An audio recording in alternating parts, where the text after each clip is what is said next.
Selamat pagi. Sebentar lagi kita akan memulai acara. Dengan dimulai acara ini dengan diputarkan sebuah video. Terima kasih.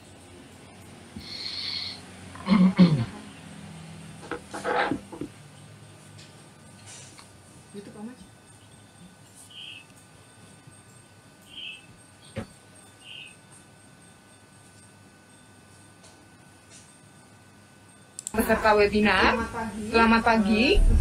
Sebentar lagi.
Selamat pagi semuanya, apa kabar?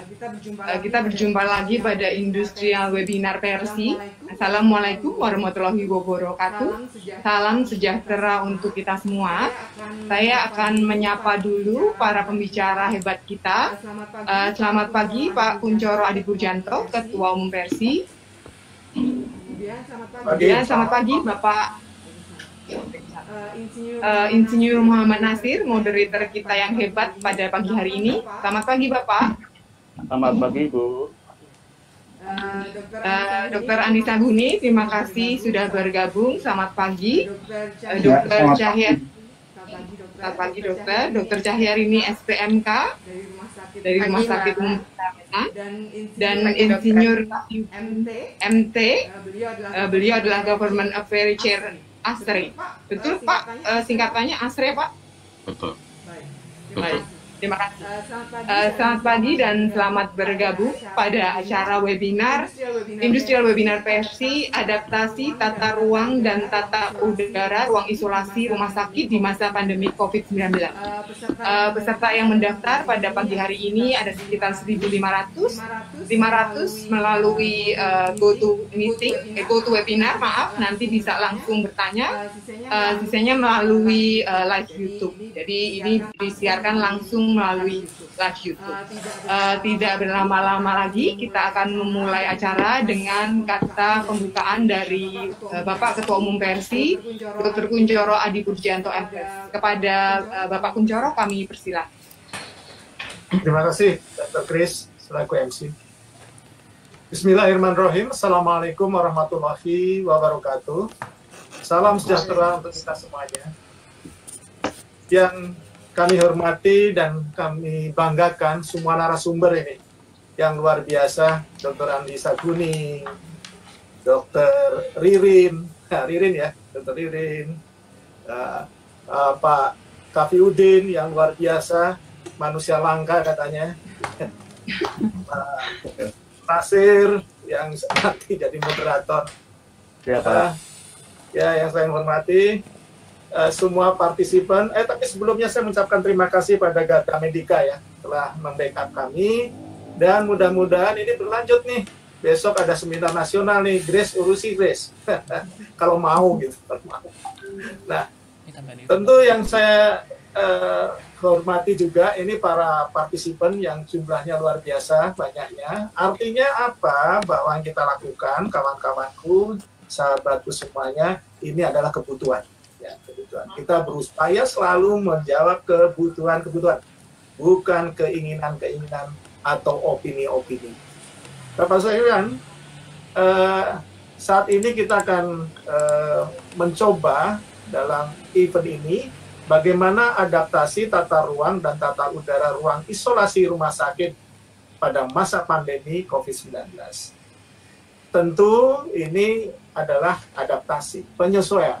Memang betul di studi literatur kami bahwa rumah sakit saat ini dan pasca pandemi pun itu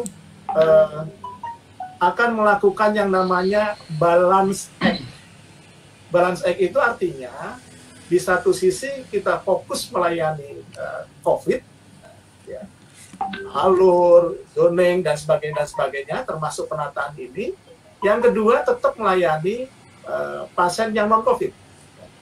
Kita tidak boleh menjadikan TB itu menjadi nomor 2 lagi. Ya. Sekarang nomor 3 nih. Kusta nomor 3. Ya.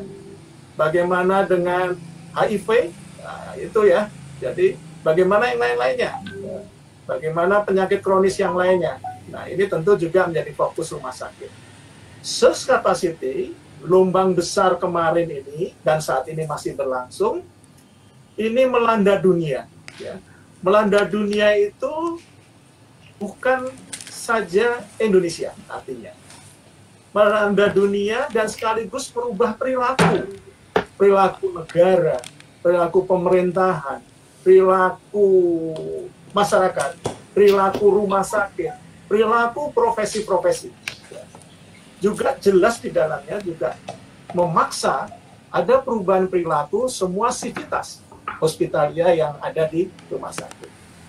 Tentu upaya ini menjelaskan dan mempunyai tujuan memberikan edukasi mengenai sistem tata ruang udara isolasi di rumah sakit pada masa pandemi COVID-19.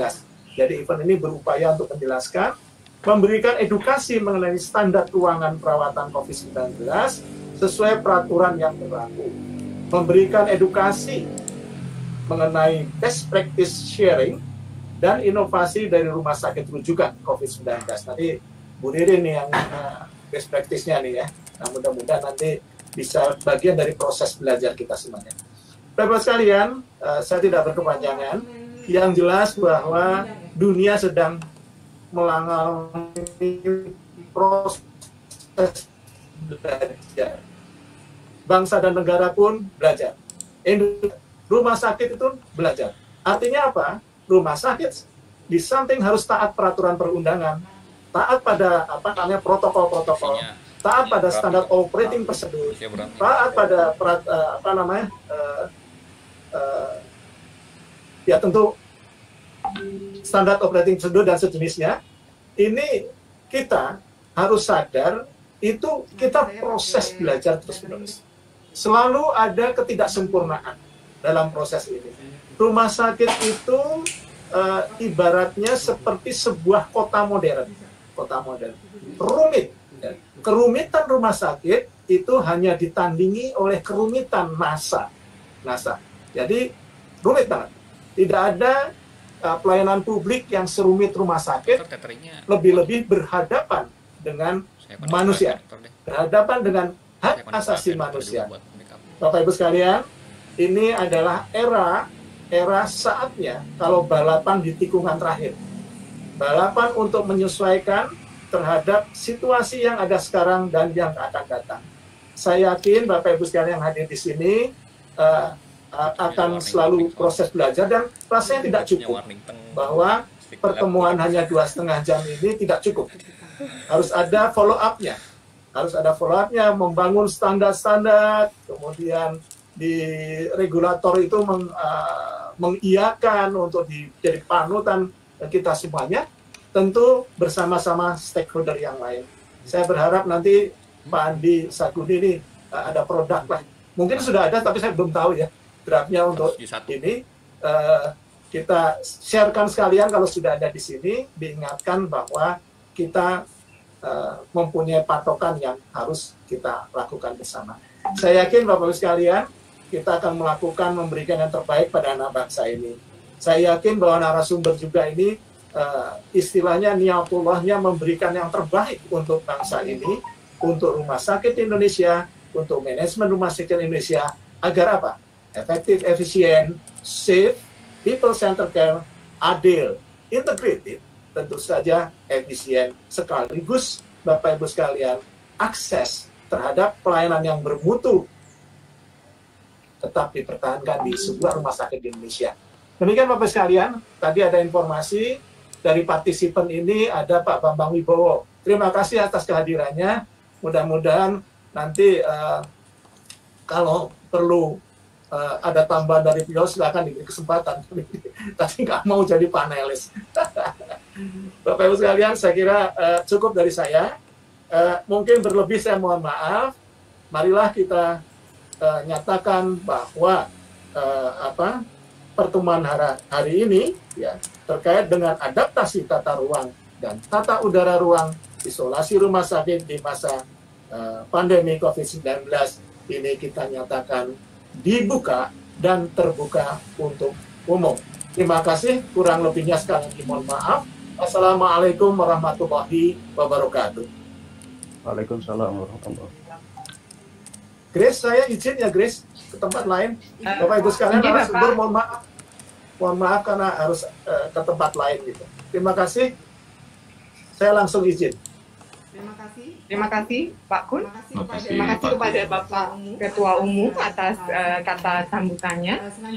Selanjutnya kita akan memulai acara, tetapi sebelumnya saya informasikan bahwa acara webinar adaptasi tata ruang dan tata udara ruang isolasi rumah sakit di masa pandemi COVID-19 ini terlaksana atas kerjasama yang baik antara Persi dengan PT Gada Medica. Terima kasih kepada PT Gada Medica karena sudah membantu mengadakan acara ini.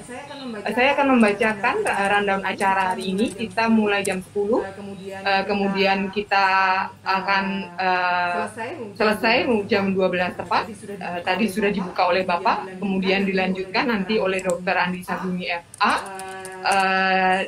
Setelah itu Dr. Cahyarini dari RSUP Persahabatan, dilanjutkan oleh Insinyur Kapiudin MT, dan selanjutnya akan ada tanya jawab. Moderator yang luar biasa hari ini adalah Bapak Insinyur Muhammad Nasir MSI. Selamat pagi Pak Nazir. Selamat pagi Bu Grace. Baik, saya akan membacakan CV Pak Nasir. Setelah itu beliau yang akan memandu acara pada pagi hari ini.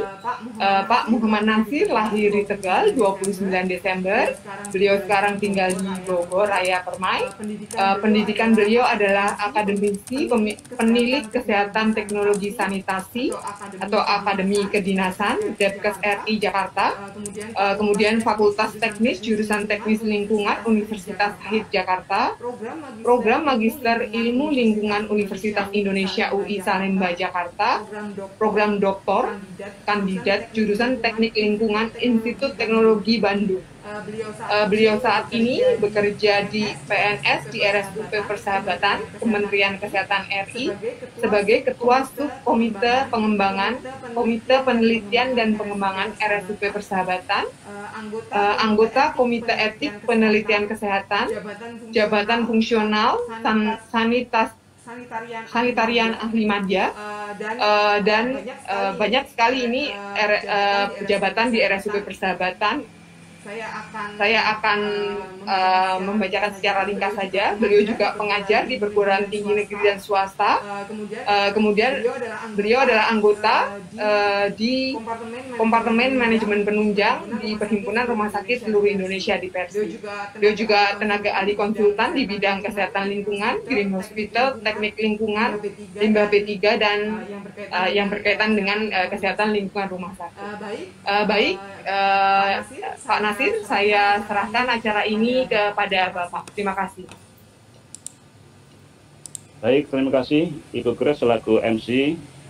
Assalamualaikum warahmatullahi wabarakatuh. Selamat pagi dan salam sejahtera untuk seluruh peserta.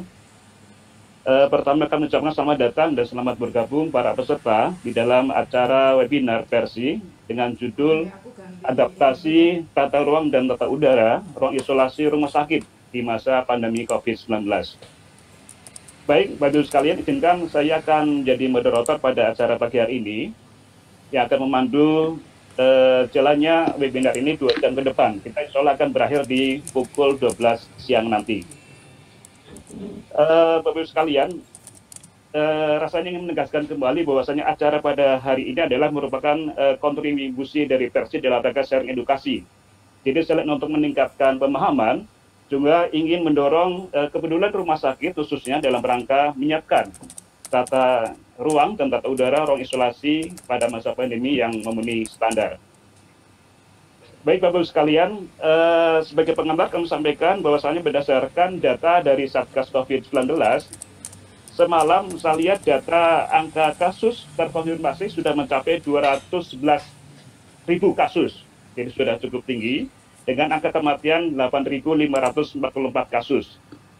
Tentunya ini untuk menekan angka kasus yang sudah mengkhawatirkan ini diperlukan upaya teknis dan strategis khususnya bagi rumah sakit dalam rangka untuk menurunkan kasus COVID ini. Bapak Ibu sekalian, kami memahami bahwa dari 100% penderita atau pasien COVID-19, ini ternyata data menunjukkan 14% penderita mengalami kondisi berat yang memerlukan perawatan di rumah sakit. Serta 5% penderita harus dirawat di ICU, sehingga langkah teknis dan strategis yang saya sampaikan tadi awal, ini perlu dilaksanakan, diantaranya adalah dengan cara bagaimana rumah sakit khususnya ini dapat segera menyiapkan ruang perawatan isolasi yang memenuhi standar kesehatan tentunya. Dan karena WHO sudah jelas menyampaikan bahwasanya telah menetapkan bahwa COVID ini merupakan airborne disease, maka model ruang isolasi yang dimaksud di sini adalah ruang isolasi bertekanan negatif. Untuk itu Bapak Ibu sekalian, dalam rangka memasang atau membangun tata ruang, tata udara ruang isolasi tekanan negatif yang memenuhi standar, maka pertanyaannya adalah, yang pertama, bagaimana desain dan kriteria tata ruang dan tata udara ruang isolasi yang memenuhi standar dalam rangka mengurangi risiko transmisi COVID-19. Pertanyaan kedua adalah, bagaimana best practice sharing dalam menerapkan sistem tata udara dan tata ruang yang pernah diterapkan di rumah sakit, dan apa saja permasalahan yang dihadapi. Dan pertanyaan ketiga adalah, seperti apa sih inovasi dalam negeri terkait dengan pemenuhan kebutuhan ruang isolasi bertekanan negatif untuk pasien COVID. Baik Bapak Ibu sekalian, di dalam forum ini telah hadir 3 narasumber yang sudah luar biasa dan sudah memiliki jam terbang tinggi. Kami sapa dulu, pertama adalah Dr. Andi Saguni MA. Selamat pagi Dok. Ya, selamat pagi Pak. Ya, beliau adalah saat ini menjabat sebagai Direktur Pascankes di Kementerian Kesehatan. Kemudian kami sapa narasumber yang kedua, yaitu Dr. Cahyarini, spesialis mikrobiologi klinik. Assalamualaikum Dr. Ririn. Ini kayaknya perlu Dr. Ririn, Assalamualaikum. Saya dengar suara saya. Waalaikumsalam warahmatullahi wabarakatuh, Pak Nasir. Ya, kami menunggu semuanya Dr. Ririn. Baik. Beliau saat ini menjabat sebagai Ketua Komite PPI di Rumah Sakit Umum Pusat Persahabatan sebagai salah satu rujukan Rumah Sakit rujukan nasional untuk COVID-19 ini. Dan terakhir adalah narasumber yang ketiga yang kita tunggu-tunggu, yaitu Insinyur Kafiuddin MT. Selamat pagi, Assalamualaikum Pak Kafiuddin. Waalaikumsalam, selamat pagi Pak Nasir. Ya, beliau adalah Government Affairs Chair untuk SRI. SRI ini adalah menurut beliau adalah organisasi internasional untuk tata udara. Jadi rasanya pas sekali pada hari ini kita menghadirkan beliau untuk bicara tentang keteknisan terkait dengan ruang isolasi bertekanan negatif. Baik Bapak sekalian, sebelum kita mulai, saya sampaikan teknis atau bagaimana aturan main webinar pada siang hari ini. Biasa stream statusnya. Yang pertama adalah nanti masing-masing narasumber akan menyampaikan paparannya dengan menampilkan slide dengan durasi usahakan 20 menit. Kemudian yang kedua, tanya jawab langsung via langsung ke webinar akan dilaksanakan setelah selesainya paparan 3 narasumber. Sedang pertanyaan yang melalui via chatting ini dapat langsung disampaikan ke media ini dengan catatan mohon menyebutkan nama dan asal atau institusi, kemudian tujuan narasumber serta pertanyaan akan disampaikan atau ditulis dengan kalimat yang singkat dan jelas. Kemudian kami akan membacakan pertanyaan yang melalui via chat ini dari mulai yang pertama masuk sampai dengan berakhirnya jam atau masa webinar ini. Baik, tadi seperti sudah disampaikan oleh pembawa acara, sebagai narasumber pertama nanti akan menyampaikan Dr. Andi Saguni MA tentang tata ruang dan tata udara ruang isolasi dalam mengurangi resiko transmisi COVID-19. Baik, sebelum Pak Dr. Andi menyampaikan paparannya, saya bacakan CV-nya. Iya Bu, jangan pakai wifi dulu Bu. Beliau lahir di Ujung Pandang tahun 72, pendidikan dokter dari Universitas Hasanuddin Ujung Pandang, kemudian melanjutkan masternya di Health Management Planning and Policy Program di Leeds University Inggris. Saat ini beliau menjabat sebagai Direktur Fasilitas Pelayanan Kesehatan di Direktorat Jenderal Pelayanan Kesehatan Kementerian Kesehatan RI hingga saat ini. Sebelumnya pernah menjabat sebagai PLT di RUT Rumah Sakit Umum Pusat Haji Adam Malik Medan, kemudian Ketua Dewas Rumah Sakit Umum Pusat M. Jamil Padang, serta Kepala Bagian Perencanaan Strategis dan Program di Biro Perencanaan dan Anggaran Sekretariat Jenderal Kemkes RI, dan seterusnya banyak sekali jabatan yang pernah beliau emban. Baik, kita langsung masuk ke paparan yang pertama yang akan disampaikan oleh Dr. Andi Saguni. Kami persilakan ke Dr. Andi Saguni untuk menyampaikan paparannya. Mohon maaf Pak, mengingatkan kembali waktu Bapak adalah 20 menit Pak ya. Silakan Pak Andi Saguni. Makasih Pak Moderator. Assalamualaikum warahmatullahi wabarakatuh. Selamat pagi dan salam sejahtera untuk kita semua. Yang kami hormati Bapak Ketua Persi, Bapak Ibu narasumber, Bapak Ibu partisipan di seluruh penjuru tanah air. Pada kesempatan ini saya akan menyampaikan paparan seperti tadi disampaikan oleh Bapak Moderator terkait tatanan ruang-ruang pelayanan infeksi emerging atau PIE di rumah sakit pada masa pandemi. Bapak Ibu yang kami hormati, saya memulai paparan saya dengan kerangka konsep bagaimana pemenuhan atau penataan sarana prasarana alat kesehatan di era masa pandemi. Sengaja saya tampilkan ini merupakan slide kita. Ya. Tujuannya adalah ketika kita berpikir membuat konsep, kita mulai dari upstreaming sampai dengan downstreaming. Artinya dari hulu sampai hilir. Ya, ini merupakan bagian komprehensif yang harus kita pikirkan bersama, ya, bukan hanya Kementerian Kesehatan, tapi seluruh stakeholders, ya, untuk sama-sama kita berupaya untuk pemenuhan daripada konsep SPA dan juga keluar dari masa pandemi tidak hanya di seluruh Indonesia tetapi juga di dunia. Bapak Ibu yang kami hormati, di pojok kiri ya, saya mulai dengan evaluasi. Ada pertanyaan-pertanyaan isu yang sangat penting krusial terkait dengan penyakit infeksi emerging. Mengapa masih terjadi penularan ke petugas, sedangkan sudah memiliki standar pencegahan dan penanggulangan infeksi rumah sakit? Ya.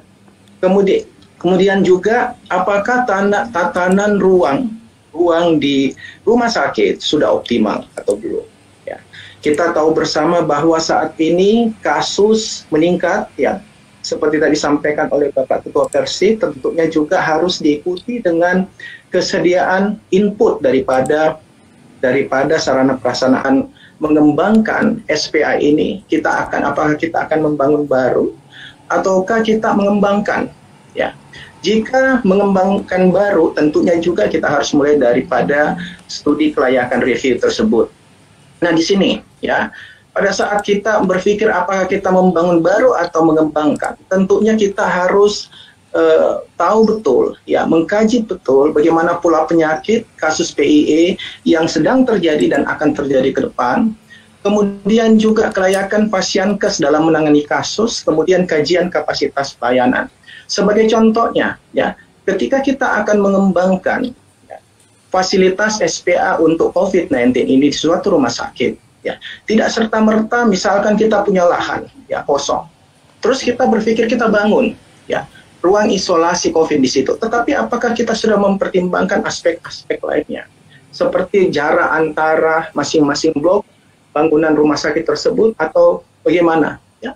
Kemudian juga ketika kita akan mengembangkan contohnya laboratorium, ya, BSL2, ya, apakah ruangan yang kita akan kita bangun tersebut itu sudah tepat bangunannya tersebut? Tidak hanya serta-merta ada ruangan kosong, ya, misalkan pendek atapnya, tetapi untuk ruang-ruang tertentu itu membutuhkan instalasi di atas plafon. Itu nanti apakah nanti ketika jadi sudah memenuhi aspek keandalan bangunan seperti kenyamanan, keselamatan, kesehatan, dan kemudahan. Kenyamanan tentunya tidak dapat ketika tinggi plafon itu di bawah 2 meter. Nah, aspek-aspek itu tetap timbang. Kemudian kita juga pengembangan fasilitas.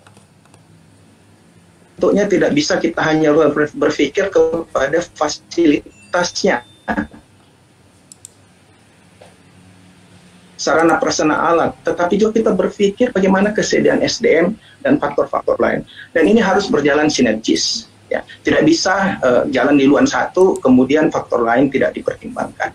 Nah, Bapak Ibu yang kami hormati, intinya daripada kerangka konsep ini adalah bagaimana kita menata kembali tentang alur proses kegiatan pelayanan, kemudian zoning, fungsi ruang dan tata ruang layout, kemudian bentuk, karakteristik dan komposisi bangunan, kemudian jenis konstruksi bangunan dan prasarana, kemudian program, persyaratan, hubungan antar ruangan, kemudian F, utilitas dan fasilitas penunjang, dan G, ketersediaan dan kualitas alkes dan APD. Ini ada di bagian bulat yang di tengah-tengah slide ini. Ya. Tentunya bahwa faktor-faktor yang mempengaruhi daripada upaya kita untuk menata kembali ini banyak juga yang mempengaruhi. Ya.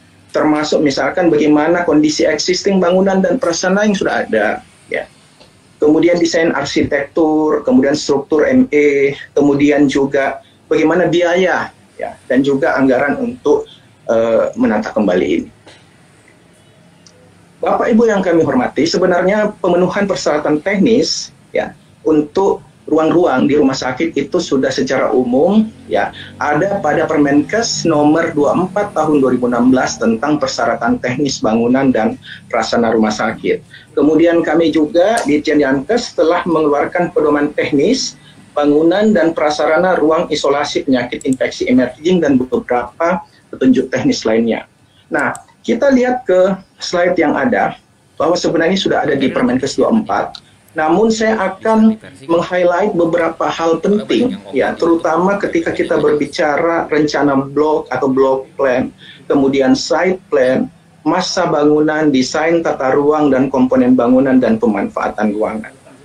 Ya, saya tidak akan membahas secara detail terkait dengan aspek ruang isolasi tekanan negatif, ya, karena pada kesempatan ini juga hadir narasumber, ya, Pak Kavi nanti akan lebih banyak berbicara itu supaya tidak overlap.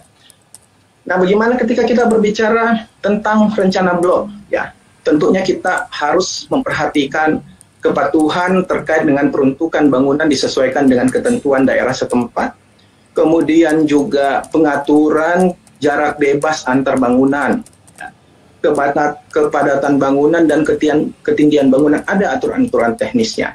Tadi saya sampaikan bahwa ketika kita akan membangun ruang khusus, blok khusus untuk COVID-19, ruang isolasi atau ruang perawatan, itu ada teknisnya, nanti saya sampaikan di belakang. Ketinggian pun juga kita harus lihat bersama.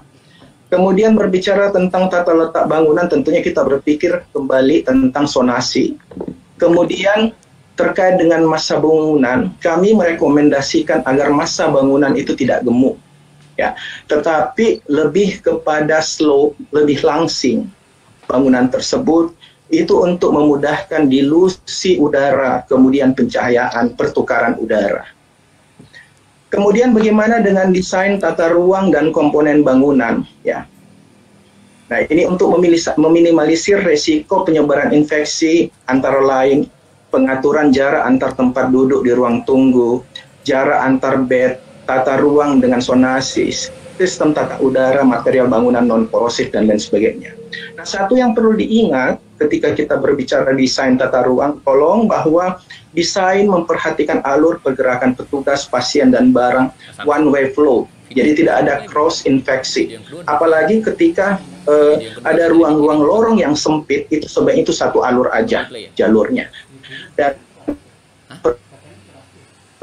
perlu kami sampaikan bahwa perlunya informasi yang ditempel di setiap atau diinformasikan di setiap ruangan atau di setiap alur untuk mengetahui bahwa inilah sebenarnya penyesuaian yang dilakukan. Misalkan one way, kemudian tidak boleh ada cross infeksi dan lain sebagainya. Bapak Ibu yang kami hormati, ya, secara umum terkait dengan penataan sonasi di rumah sakit, ya. Di slide ini kita lihat ada 3 sonasi, yakni warna merah, yakni area untuk pelayanan COVID-19 secara khusus, kemudian area kuning, zona kuning, ini untuk pelayanan umum, dan area hijau untuk penunjang dan manajemen. Kita harus bagi seperti demikian karena kita memang harus membuat ruang ini yang kita sebut sebagai area strictly limited, ya, tidak sembarang orang yang masuk ke situ. Ya, kita bisa lihat di situ ada tindakan emergensi, kemudian ruang observasi atau karantina, kemudian perawatan isolasi intensif, ya, kemudian isolasi non intensif. Nah, kami merekomendasikan agar peralatan seperti dan ruang terkait dengan mobile X-ray itu ada di situ, dan juga transit jenazah juga ada di situ. Karena kita ketahui bersama bahwa protokol pemulasaraan jenazah itu kan tidak lama, ya, sekitar 6 jam. Jadi tidak mungkin juga dipaksakan terlalu berlama-lama di ruang jenazah yang secara umum sudah tersedia, yang ada pada area hijau yang di bawah warna merah tersebut. Kemudian area kuning, ya, blok area zona kuning, kita lihat bersama bahwa ini untuk pasien umum. Tadi Pak Ketua Persi sudah menyatakan bahwa kita rumah sakit melakukan pelayanan tidak hanya fokus kepada COVID-19, tetapi juga untuk pelayanan yang rutin, ya, itu memang juga harus tetap berjalan. Merah yang kita warnain, warna merah, yakni seperti laboratorium, ya, ruang operasi. Di situ kita harus hati-hati karena ada bagian yang overlap atau dimasuki oleh pasien, kemungkinan oleh pasien COVID-19 atau PIE. Sama dengan di area hijau, yakni penunjang dan manajemen, ada warna heras itu, warna merah, yakni laundry, hati-hati dengan laundry, dan juga jenazah. Nah, ini adalah ilustrasi atau konsep untuk sonasi di rumah sakit. Oh, di GoToWebinar. Dari YouTube nih. Nah, Bapak Ibu yang kami hormati tadi, zoning letak ruang yang relatif kotor harus tidak boleh menyebabkan aliran udara yang balik yang mengkontaminasi ruangan lain. Tata ruang memperhatikan kedekatan antar hubungan antar ruang pasti. Kemudian massa bangunan, tadi saya sudah singgung, kita hindari jangan yang gemuk, bulky mass, tetapi kita lebih rekomendasikan bangunan yang memanjang atau slope. Ya. Kemudian bentuk, ya, khusus untuk ruangan isolasi. Ya, kita ada dua pilihan, yakni apakah ruang bertekanan negatif ataukah yang alami. Ya. Dalam kondisi tertentu tentunya kita tidak bisa menghindari, apalagi peningkatan kasus begini besar. Ya. Tidak bisa kami hindari, kita tidak bisa hindari tentang kebutuhan ruangan dengan ventilasi alami. Ya. Namun kami menggarisbawahi bahwa ruang observasi atau karantina dengan ventilasi alami kita rekomendasikan model single loaded. Artinya Bapak Ibu bisa melihat pada gambar yang di bawah, ya, ruangan ya tersebut ini potongannya melintang ya, dan juga ada tampak samping. Kita lihat yang gambar kedua dari kiri. Ketika kita berbicara pintu ruang perawatan, ada jendela ya, kemudian ada koridor warna kuning, itu artinya ada udara mengalir dari jendela, ini alami ya. Tidak ada ruangan-ruangan yang menghalangi pergerakan udara tersebut. Jadi mohon jangan ada di ruang-ruang apalagi di ruang perawatan tersebut, tetapi cukup dengan ruang single loaded ini, sehingga pertukaran udara, dilusi udara, sinar matahari itu lebih bagus jika ada lagi ruang-ruang lain.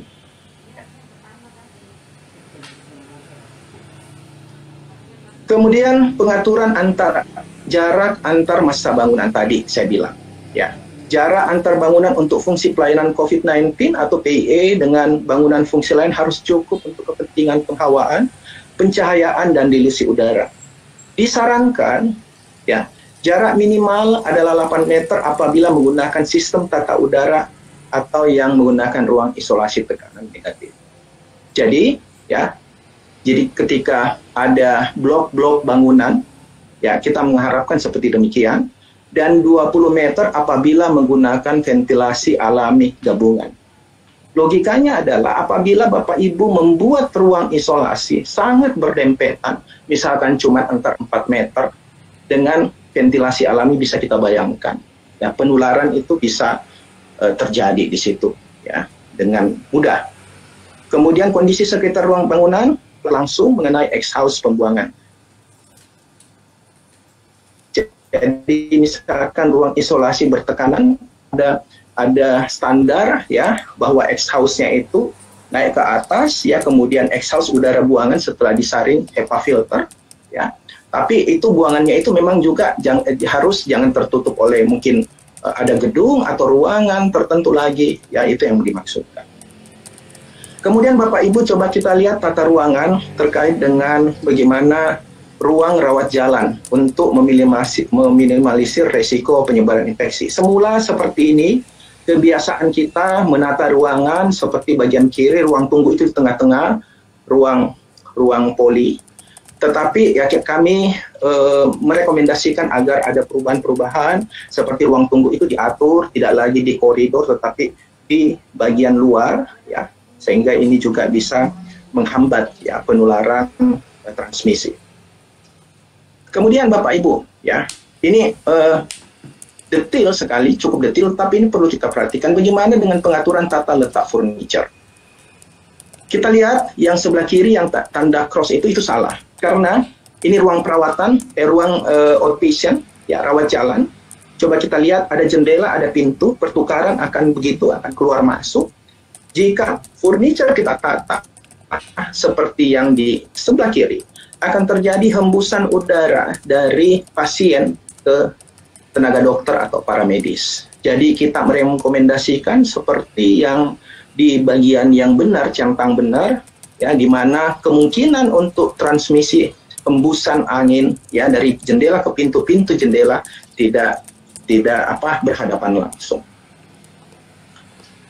Nah, bagaimana jika kita berbicara terkait dengan ruang OK? Ini juga banyak pertanyaan ya, pertanyaan terkait dengan ruang OK. Kita ketahui bersama bahwa ruang OK itu secara umum didesain dengan ruang bertekanan positif, tetapi ada kebutuhan untuk ruang negatif khusus COVID. Kalau membangun baru itu mudah ya, artinya kita desain dari awal. Tetapi ketika kita berbicara bahwa ruang OK ya, IGD sentral ya, ruang bedah sentral, OK sentral itu dalam satu kompleks atau instalasi, ya, seperti di bagian kiri. Nah, ini solusi yang kita tawarkan adalah bahwa pertama, prinsip, pastikan bahwa tata udaranya itu adalah individual. Ya. Karena kami juga masih menemui bahwa sekalipun itu gedung OK sentral, tetapi tata udaranya sentral juga. Nah, itu kita hindari. Yang benar kan individual masing-masing ruangan. Nah, di sini ada beberapa ruangan sebenarnya ruang OK. Kita rekomendasikan pilihlah, tentukan yang paling ujung mungkin, pastikan. Nah, ada beberapa alternatif atau rekomendasi yang kami buat, seperti kita membuat ruang antara airlock tekanan positif, kemudian pre dan post operating itu sendiri, kemudian ada ruang lepas APD, kemudian shower dan ruang ganti seperti yang di kanan, dengan ruang tekanan negatif. Nanti ini Pak Kavi bisa bicara lebih detail lagi.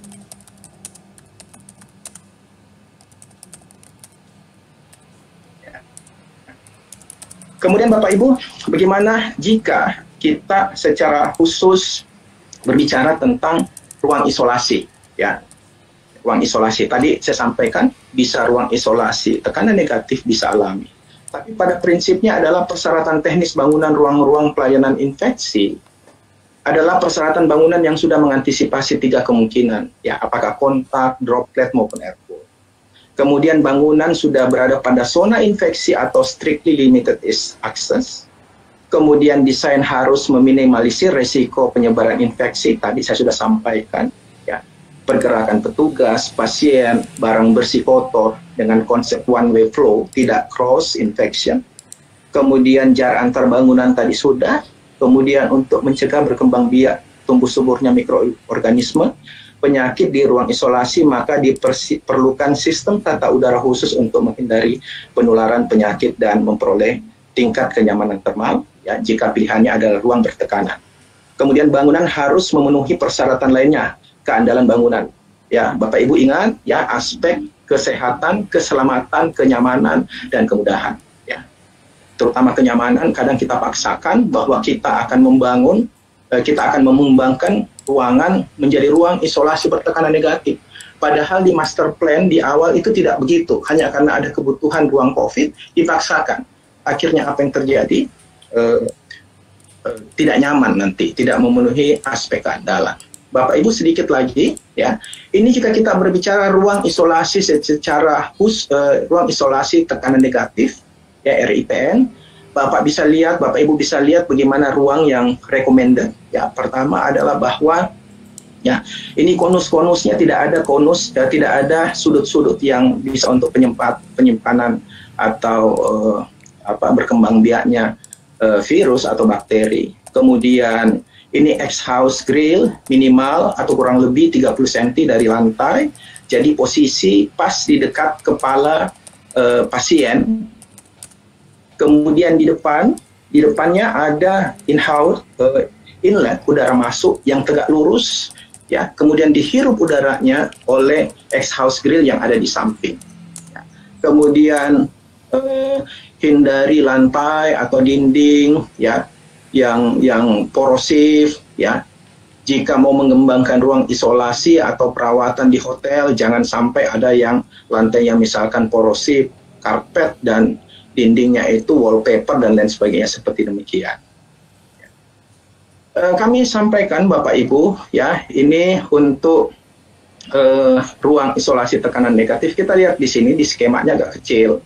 Jadi ketika kita akan masuk, ini panah saya, pintu di sini ada airlock. Ada airlock atau anteroom, ya. Anterumnya kami tulis di sini 4x4 meter, tetapi tidak kaku seperti demikian. Yang jelas bahwa brangkar bisa masuk, dan ini merupakan ruang barier, dan juga pintu terjadi interlock, terkunci. Artinya bahwa ketika kita membuka pintu, ini koridor yang biru, ini ruang yang untuk masuk ke ruang perawat isolasi ini terkunci otomatis. Itulah disebut.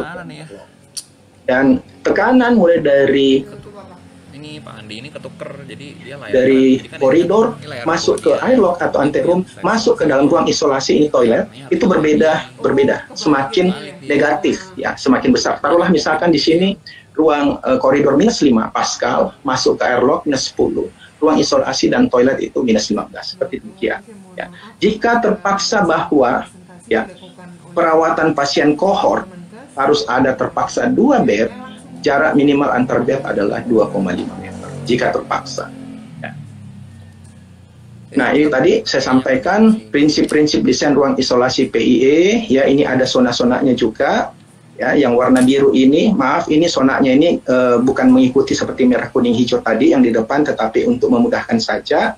Ya, ruang merah ini adalah ruang perawatan isolasi. Ini tekanan negatif ya Bapak Ibu. Kemudian ruang penunjang seperti ini, kemudian ruang ME, mechanical electrical yang warna hijau. Nah, kita bisa lihat ilustrasinya, pasien masuk di sini, ya, ada toilet, ruang ganti, kemudian pria wanita. Ya, ini ada toilet di sini, kemudian masuk ke sini, pintu masuk petugas, pintu untuk linen, akses linen juga sendiri, ya. Kemudian ruang kotor, ruang sprawl hook itu juga sendiri, pasien masuk di sini, ya. Jadi tidak ada cross infeksi, ya. Kemudian keluarnya dokter atau perawat ketika keluar di area sebelah sini. Nah, prinsip-prinsip yang lainnya seperti air bersih, tentunya bahwa kapasitas air bersih untuk tempat tidur per tempat tidur adalah 500 liter per hari. Kemudian pengolahan limbah itu penting sekali, ya.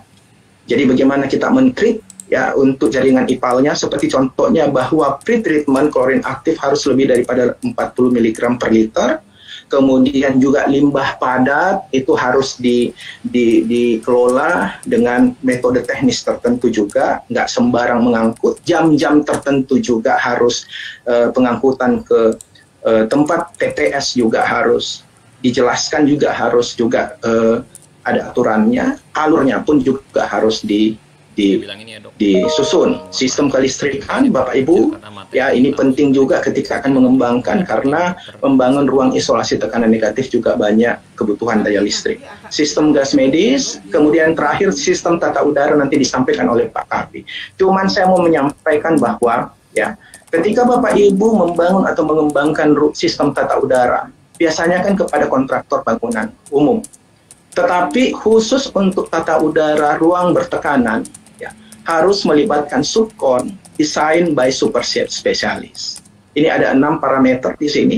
Ya, kalau itu dikembangkan bukan oleh super spesialis, banyak kekhawatiran yang mungkin terjadi. Contoh, ketika kita tadi ada gambar, ada exhaust grill, ditarik udara tersebut keluar, itu ada sistem ducting untuk sampai kepada exhaust di atas atap. Ya.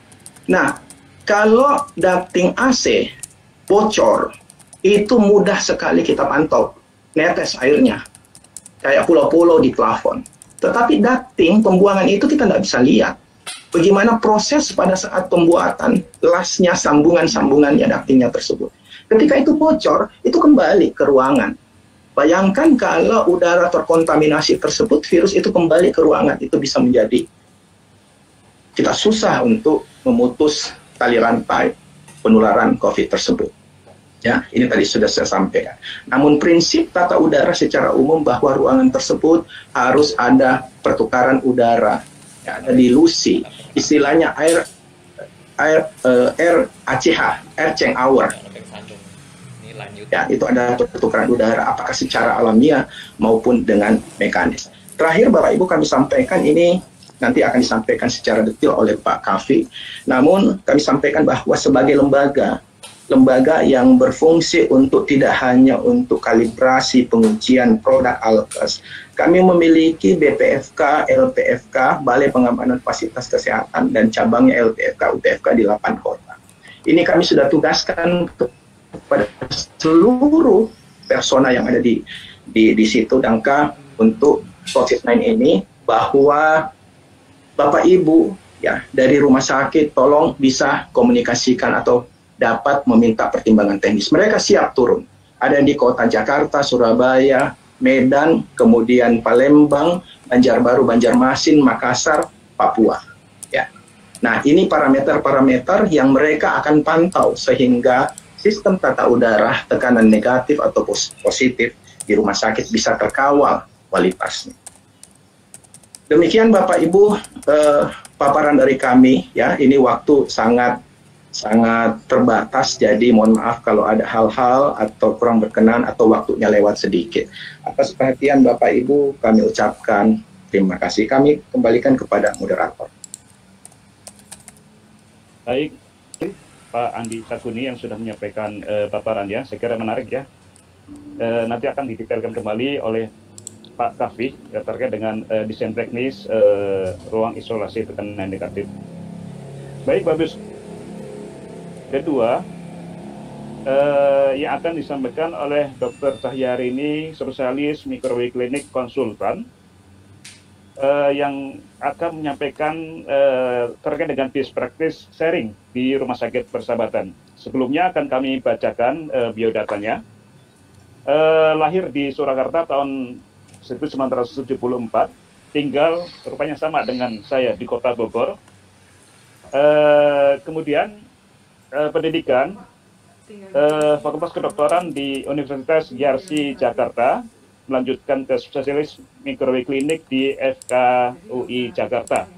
Saat ini menjadi staf dosen di pernah menjadi staf dosen di FKK Universitas Muhammadiyah Jakarta, kemudian pernah bekerja di Rumah Sakit Royal Karuma Jakarta, dan saat ini beliau bekerja di Rumah Sakit Umum Pusat Persahabatan Jakarta sebagai Ketua KSM Mikrobiologi Klinik, kemudian Ketua Komite PPI Rumah Sakit, dan menjabat juga sebagai bidang pengembangan profesi dan pelayanan kesehatan PAMKI Pusat. Baik, Bu Rini, waktu Ibu adalah 20 menit untuk menyampaikan paparannya. Mohon bisa diatur sesuai dengan alokasi waktu yang kita sepakati. Silakan Ibu Rini untuk menyampaikan paparannya. Terima kasih banyak Pak Nasir atas kesempatannya. Assalamualaikum warahmatullahi wabarakatuh kepada semuanya. Tidak banyak waktu sehingga saya akan langsung saja sharing. Terima kasih banyak Pak Andi atas pencerahannya dari Kemenkes ini tentang tata udara. Baik, Bapak Ibu sekalian, ini adalah suatu sharing dari kami yang ada di Rumah Sakit Umum Pusat Persahabatan tentang adaptasi tata ruang dan tata udara ruang isolasi kami selama masa pandemi COVID-19 ini. Ini adalah yang akan saya bahas tentang hierarki kontrol, rekayasa fasilitas sesuai guideline, baik tata ruang maupun tata udaranya. Nah, kondisi saat ini di mana kita semua ternyata banyak yang nakes terkena dengan seiring kasus. Bisa, ini kopling itu normal.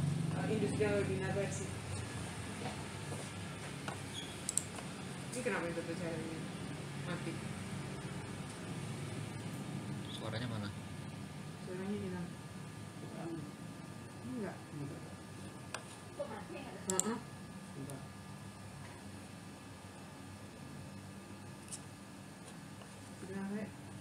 Saya juga mati. Berarti dari sono dok? Dari sana. Dari sono, dari dokter Cahyarini. Enggak ke-mute kok.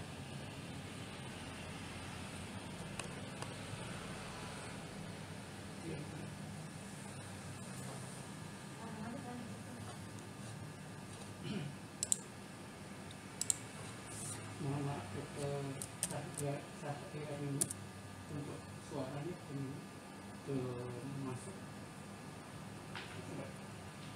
Bapaknya nggak masuk? Hilang suaranya. Iya nih, saya juga. Jangan ngetrop ya signal kita ya? Enggak, bagus kok masih. Kok tiba-tiba hilang? Saya juga nggak bisa unmute nih.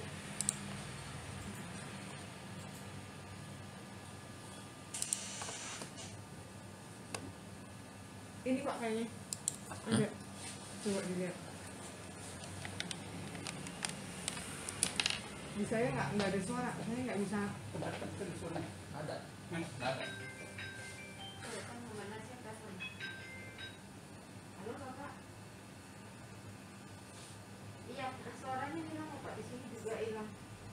Tapi saya nggak bisa unmute loh. Saya nggak bisa unmute nih. Bentar ya Pak ya.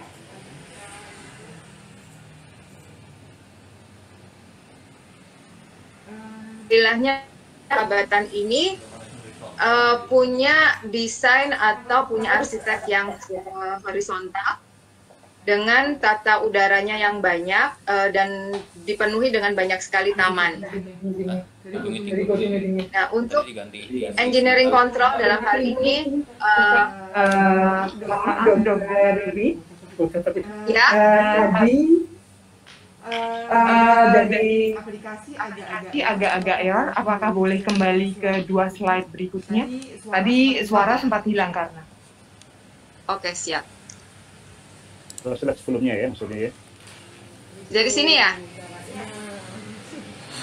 Dari sini Iya, kah? iya. Iya, betul, Bu. Oke.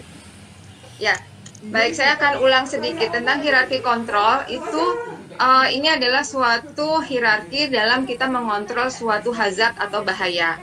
Nah, dalam ini hazard yang terjadi sekarang adalah kita melawan virus, yaitu biohazard.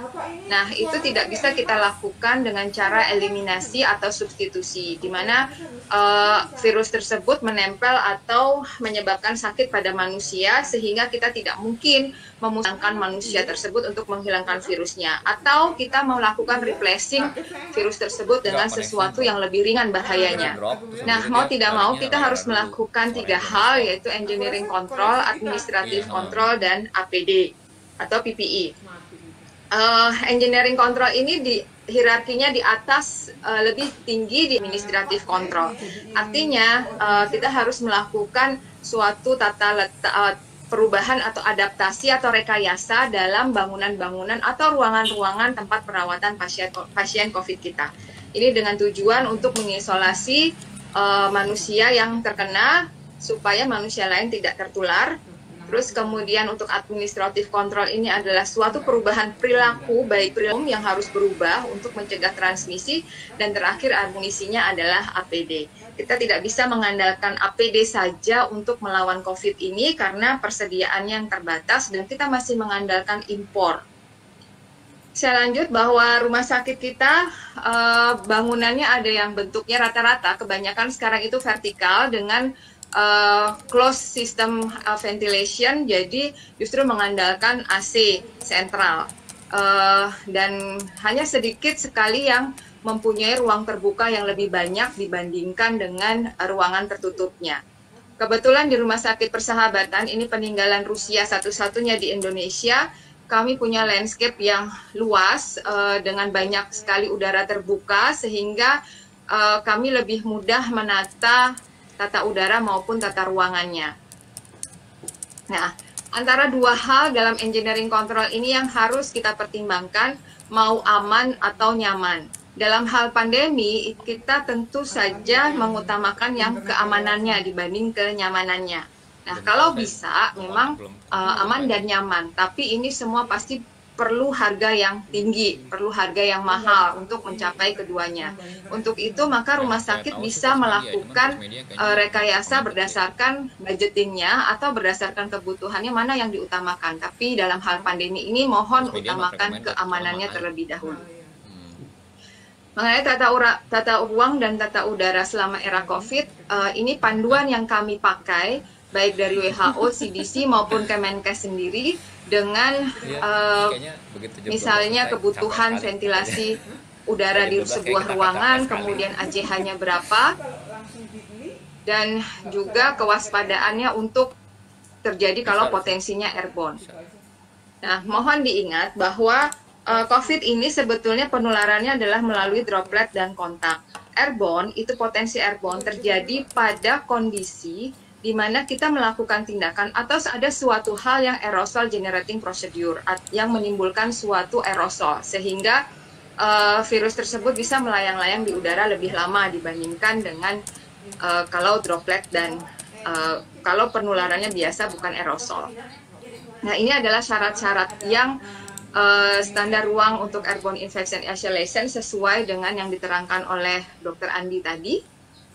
Karena kami juga mengambil dari Kemenkes. Nah, fungsi sistem tata udara di ruang Fasiankes itu Jadi tidak hanya mengatur kenyamanan temperatur dan kelembaban, tapi mempunyai fungsi lain yaitu mencegah penularan penyakit infeksi lewat udara.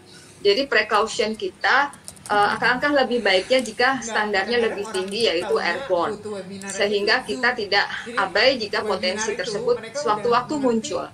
Nah, jadi ini harus dilengkapi dengan prinsip-prinsip isolasi untuk mencegah kontaminasi silang akibat tindakan aerosol yang berpotensi menjadi airborne dan mengendalikan gas atau zat berbahaya.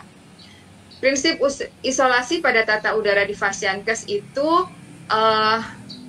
ada beberapa, yaitu diantaranya jenis ventilasi yang digunakan, mau kita pakai yang mana, proses dilusi, arah aliran udaranya, kalau bisa diusahakan sekali dari petugas ke pasien dan bukan sebaliknya, kemudian perbedaan tekanan antar ruang, negatif atau positif, kemudian ada filtrasi, apakah udara tersebut nanti keluarnya atau masuknya itu harus difilter atau tidak, dan kemudian tentang disinfeksi udara yang bisa dilakukan dengan UVGI atau sinar ultraviolet atau sinar matahari.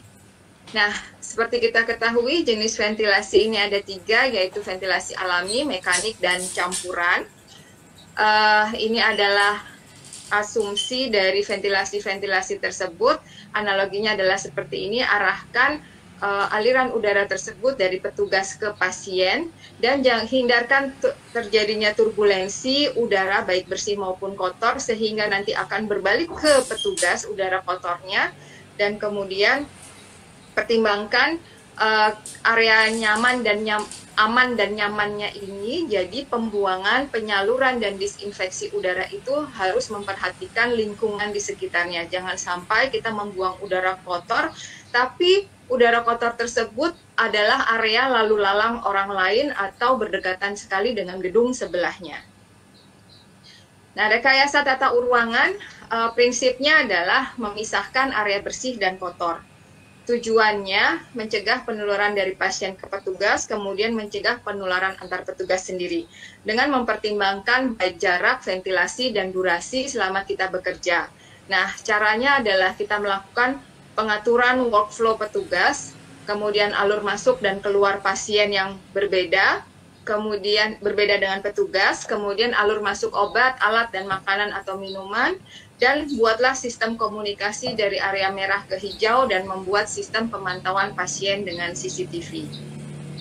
Kemudian untuk melakukan rekayasa tata udara ruangan, ini adalah pertimbangan-pertimbangan kami. Kita merekayasa tata udara berdasarkan jenis ruangan isolasi itu mau kita buat untuk perawatan pasien yang seperti apa. Apakah pasien dengan yang aerosol generating procedure, misalnya dia membutuhkan OptiFlow atau ventilator, maka itu harus kita pertimbangkan betul-betul. Atau ini adalah perawatan pasien yang derajat COVID-nya ringan sedang, sehingga tidak membutuhkan ventilator atau OptiFlow, sehingga AGP-nya itu sedikit sekali atau tidak ada tindakan aerosol.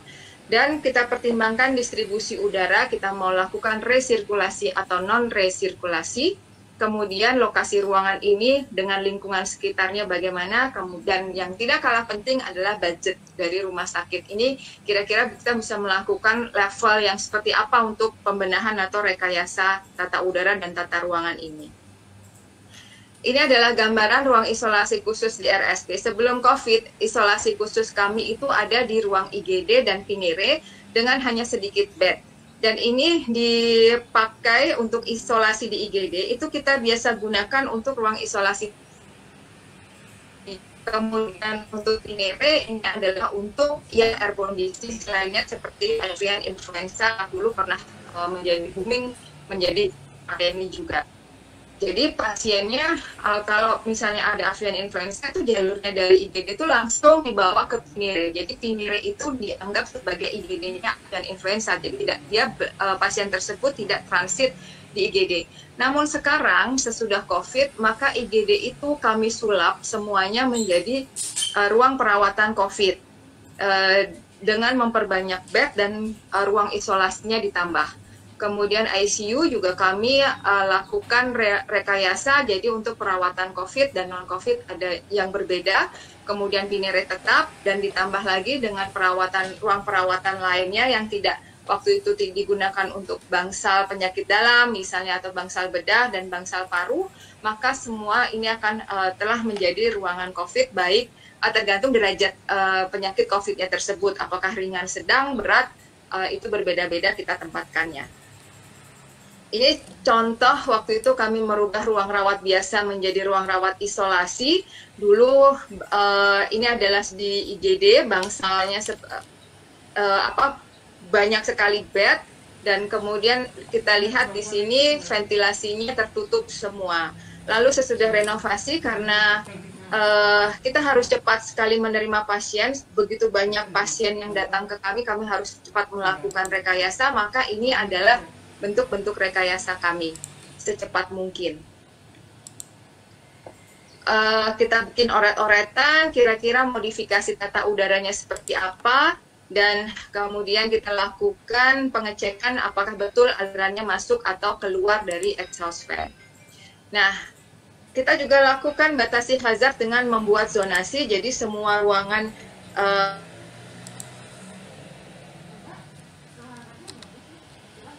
Hilang lagi tuh suaranya.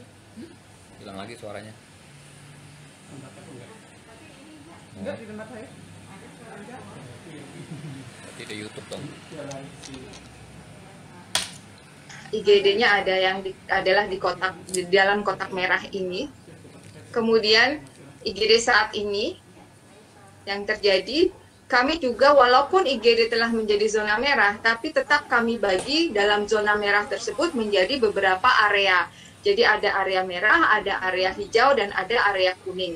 Nah, kita lihat workflow-nya itu juga berbeda. Jadi akses petugas dengan pintu masuk pasien berbeda-beda. Kemudian juga pintu masuk dan pintu keluar petugas juga berbeda-beda. Jadi pintu keluar petugas ada di sisi sebelah sini. Nanti dia akan keluar untuk mandi dan sebagainya.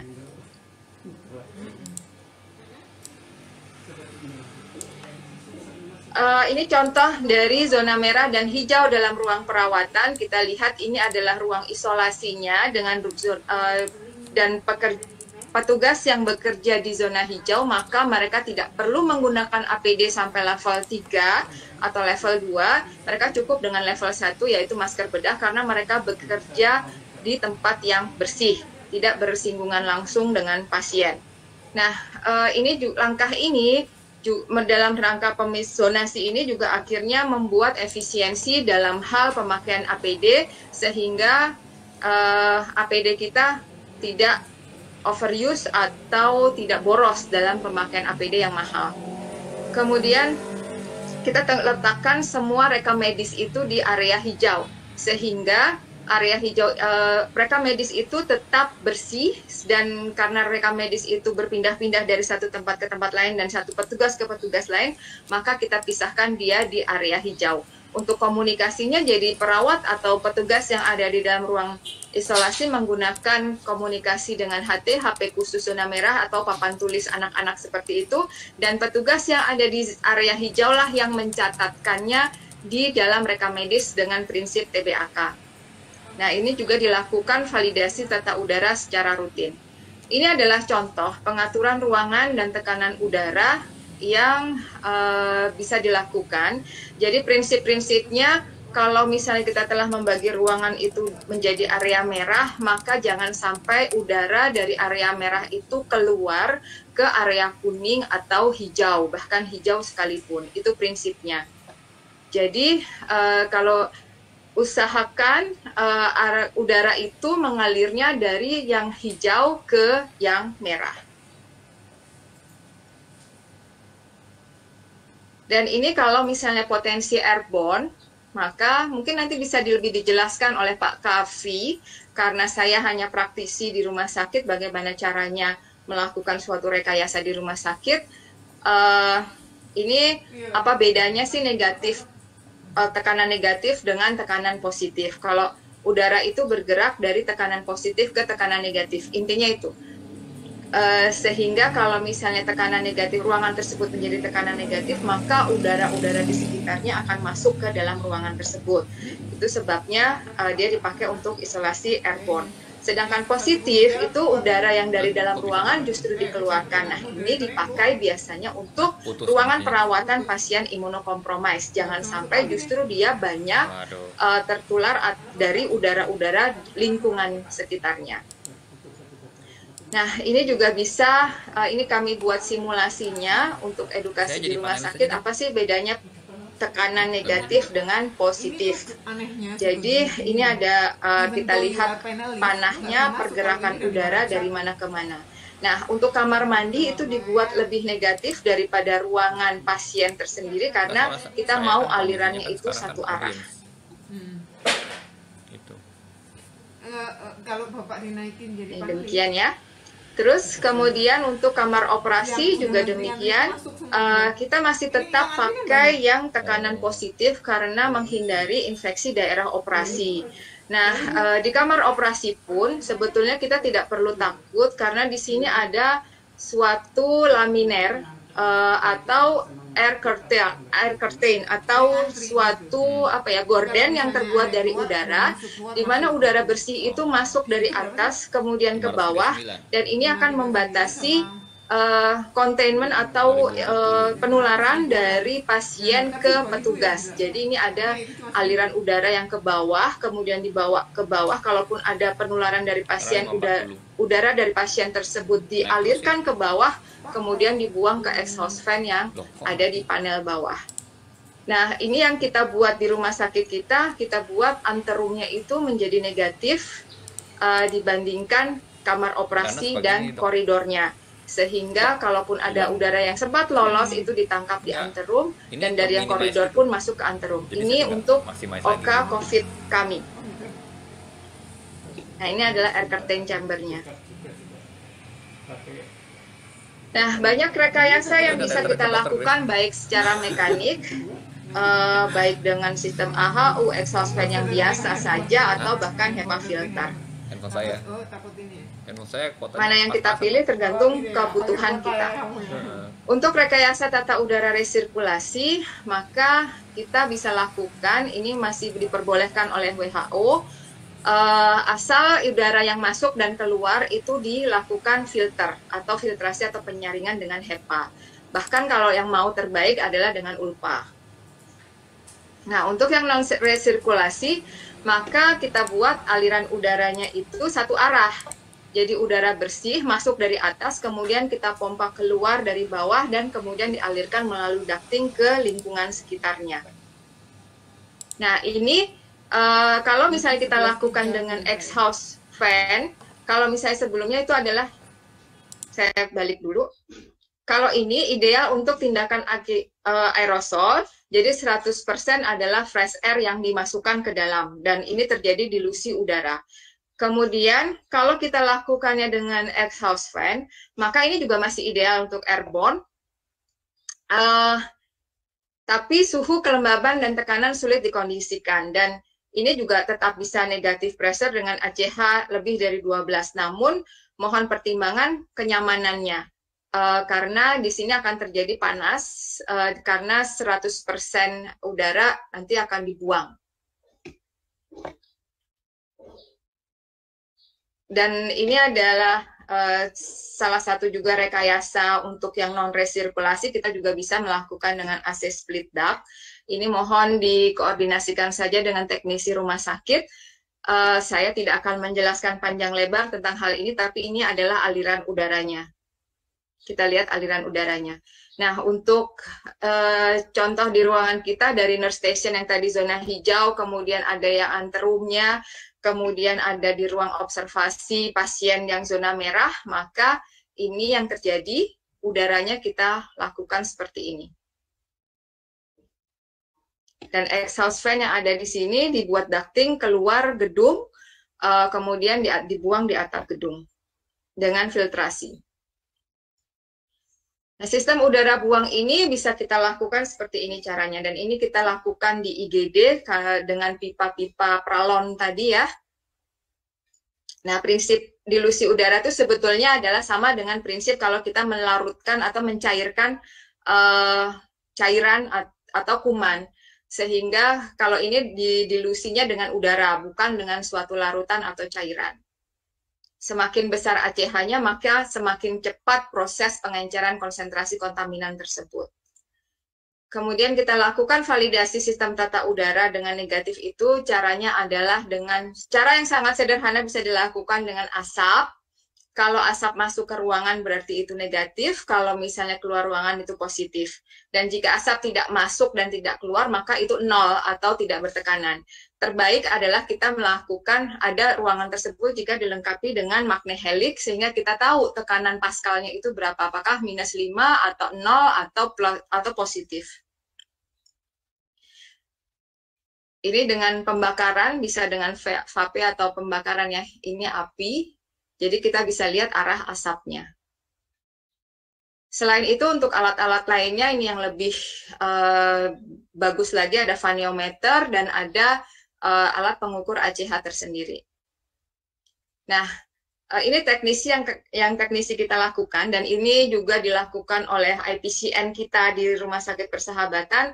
Mereka melakukan rutin validasi ACH di suatu ruangan dengan perhitungan-perhitungan seperti ini. Ini contohnya, dan ini dilakukan setiap bulan untuk memastikan betul-betul ACH di ruangan tersebut dan arah aliran udara di ruangan isolasi kita tidak berubah, sehingga aman buat nakesnya. Nah, ini dilakukan pemotongan tali exhaust fan, karena di ruangan perawatan pasien, karena pasien nggak tahu, dia merasakan berisik exhaust-nya, kemudian dia matikan. Nah, ini sangat berbahaya, maka kita lakukan pemotongan. Sehingga tidak bisa dirubah-rubah arah alirannya atau mati hidupnya exhaust tersebut. Ini juga kita lakukan bagaimana monefnya, aliran udaranya itu, jadi yang udara kotor dari pasien, maka akan ditangkap oleh exhaust fan yang ada di bawah, yang dekat sekali dengan pasien, kurang dari 3 meter dari pasien, kemudian dialirkan melalui ducting pipa di atas pasien ini di ruangan, dan fresh air-nya kita ambil dari exhaust fan yang ada di luar. Dan udara kotornya dibuang ke atas. Ini kita lakukan, jadi kesimpulannya adalah melakukan rekayasa fasilitas atau tata udara itu merupakan bagian dari engineering control yang tingkatannya lebih tinggi dibandingkan dengan APD. Dan zonasi ini merupakan suatu strategi dalam mengisolasi hazard agar tidak mudah menyebar ke orang lain, dan kita perlu kolaborasi dengan tim lain untuk mendapatkan hasil terbaik demi keamanan dan kenyamanan petugas Fasiankes. Mohon selalu pakai masker, cuci tangan, dan jaga jarak. Terima kasih banyak atas perhatiannya. Assalamualaikum warahmatullahi wabarakatuh. Semoga bermanfaat. Saya kembalikan kepada Pak Nasir.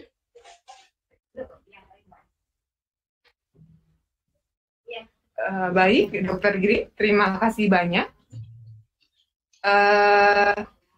Mohon maaf karena dari Pak Nasir suaranya sepertinya belum kuat, maka mungkin selanjutnya kita lanjutkan kepada pembicara ketiga, Bapak Insinyur Kafiuddin MT.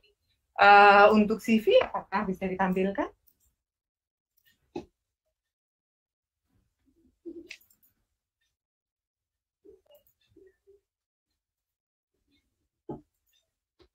Langsung, Dr. Grace. Baik. Pak Kafiuddin, beliau lahir di Temanggung, Oktober 4. Beliau tinggal di, mohon maaf, di Jalan Nangka, Pamulang, Banten. Hobinya tenis dan tenis meja. Untuk telepon dan email bisa dilihat. Beliau mengambil S2 sebagai Master of Engineering in Energy Conservation, University of Indonesia. S1 di Thermal System, diploma The University, ini di Prancis, kemudian D3 Refrigerator and Air Conditioning, Politeknik ITB Bandung, SLTA beliau di SMA Saverius Jambi. Beliau juga ada di asosiasi BEA, Building Engineer Association, kemudian BOMA, Building Owner and Manager Association, kemudian IABHI, Ikatan Penilaian Bangunan Hijau Indonesia sebagai member. Berbagai macam sertifikasi pasti sudah sangat banyak beliau peroleh. Mungkin selanjutnya langsung kepada materi Bapak. Silakan, kami persilahkan. Waktu Bapak 20 menit. Terima kasih. Ya. Baik, terima kasih Dr. Grace. Assalamualaikum warahmatullahi wabarakatuh. Selamat siang Bapak Ibu semuanya. Hari yang luar biasa. Saya cukup sangat mengagumi dengan presentasi dari pembicara sebelumnya, Dr. Cahyarini dan Dr. Andi, yang saya rasa insya Allah nanti akan kita saling melengkapi. Ya. Baik, udah bisa dilihat ya. Oke. Materi kali ini saya akan Materi kali ini saya akan membawakan energi efisiensi dan smart system untuk ruang negatif di hospital. Ya. Mungkin saya akan skip mengenai CV saya. Nah, saya akan coba perkenalkan soal ASRI. Saya rasa ternyata banyak juga yang masih belum tahu mengenai organisasi ini. ASRI ini sebenarnya suatu asosiasi engineers tata udara yang sangat tua, bahkan didirikan tuh di akhir abad 19 di Amerika. Memang pada awal berdirinya itu bernama American Society of Heating, Refrigeration, and Air Conditioning Engineers. Tapi dengan berjalannya waktu pada tahun 2012, kalau nggak salah, itu ASRI ini dijadikan just a name, jadi organisasi global dari engineers tata udara. Jadi banyak sekali negara yang udah memiliki chapter, termasuk Indonesia, dan ini organisasi yang di Indonesia mungkin sudah 10 tahun lebih ya ada di Indonesia. Ya, membernya sendiri di Indonesia itu ada 108 member dan juga student 72. Sedangkan dari seluruh dunia itu ada lebih dari 57.000. Nah, memang di sini merupakan organisasi berbayar, tapi menurut yang saya rasakan kita tidak merasa rugi karena kita banyak sekali mendapatkan akses dari jurnal, research, dan dari berbagai university yang udah di-approve sebagai menjadi satu keluaran produk yang udah diklarifikasi oleh ahli-ahli dari ASRI sendiri. Ya. Di sini kita memiliki jaringan teknik information kepada member-member, kepada chapter yang ada di negara-negara, di berbagai macam negara. Kemudian kita juga ada juga mengeluarkan satu sertifikasi profesional terkait dengan bidang tata udara. Nah, di kanan situ ada beberapa produk yang dihasilkan dari asosiasi ASRI tersebut. Ya, ini ada beberapa handbook. Kalau kita jadi member, itu otomatis kita bisa memilih, sekarang tentunya udah berupa digital yang bisa kita dapatkan bukunya. Kita juga bisa milih berupa hard copy-nya juga. Ya. Nah, secara lembaga, ini boleh dibilang sangat matang dengan aturan-aturan yang sangat jelas dari setiap posisi, jadi sangat transparan. Jadi insya Allah tidak ada terjadi penyimpangan-penyimpangan yang tidak diinginkan. Ya, langsung ke materi isi presentasi saya. Isinya adalah tentang rumah sakit. Mungkin nanti akan beberapa slide akan saya skip karena mungkin tadi sudah dibahas di pemateri sebelumnya ya. Mungkin saya akan lebih fokus di bidang tata udara di ruang isolasi sendiri. Saya akan lebih banyak mengutarakan apa sih yang banyak terjadi kesalahan-kesalahan di lapangan. Ya. Nah, satu hal yang saya tonjolkan juga, bagaimana kita bisa mengoptimalkan energi efisiensi pada sistem mechanical di sistem ruang isolasi. Ya. Nah, kita udah tahu sendiri bahwa rumah sakit itu memang sebagai sumber, tadi udah sebagai sumber penyakit, sebagai orang sakit, dan tadi udah dijelaskan sangat detail dengan animasi dari Dr. Cahyarini. bahwa ada ruang kotor, ruang bersih, yang tidak boleh saling bersinggungan antara bersih dan kotor, dan lain sebagainya. Ya, nah, saya mungkin membuka dari parameter-parameter tata udara itu apa aja sih. Nah, umumnya dari orang awam yang taunya adalah temperatur sama humidity. Sebenarnya banyak sekali parameter-parameter yang menjadi hal penting. Contohnya temperatur, kemudian radian temperatur.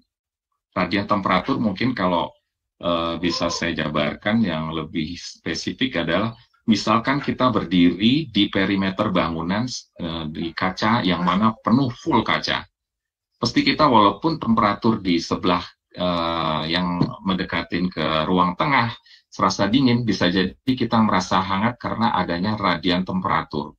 Nah, itulah kenapa saat sistem tata udara diinstal, itu perlu dilakukan air balancing.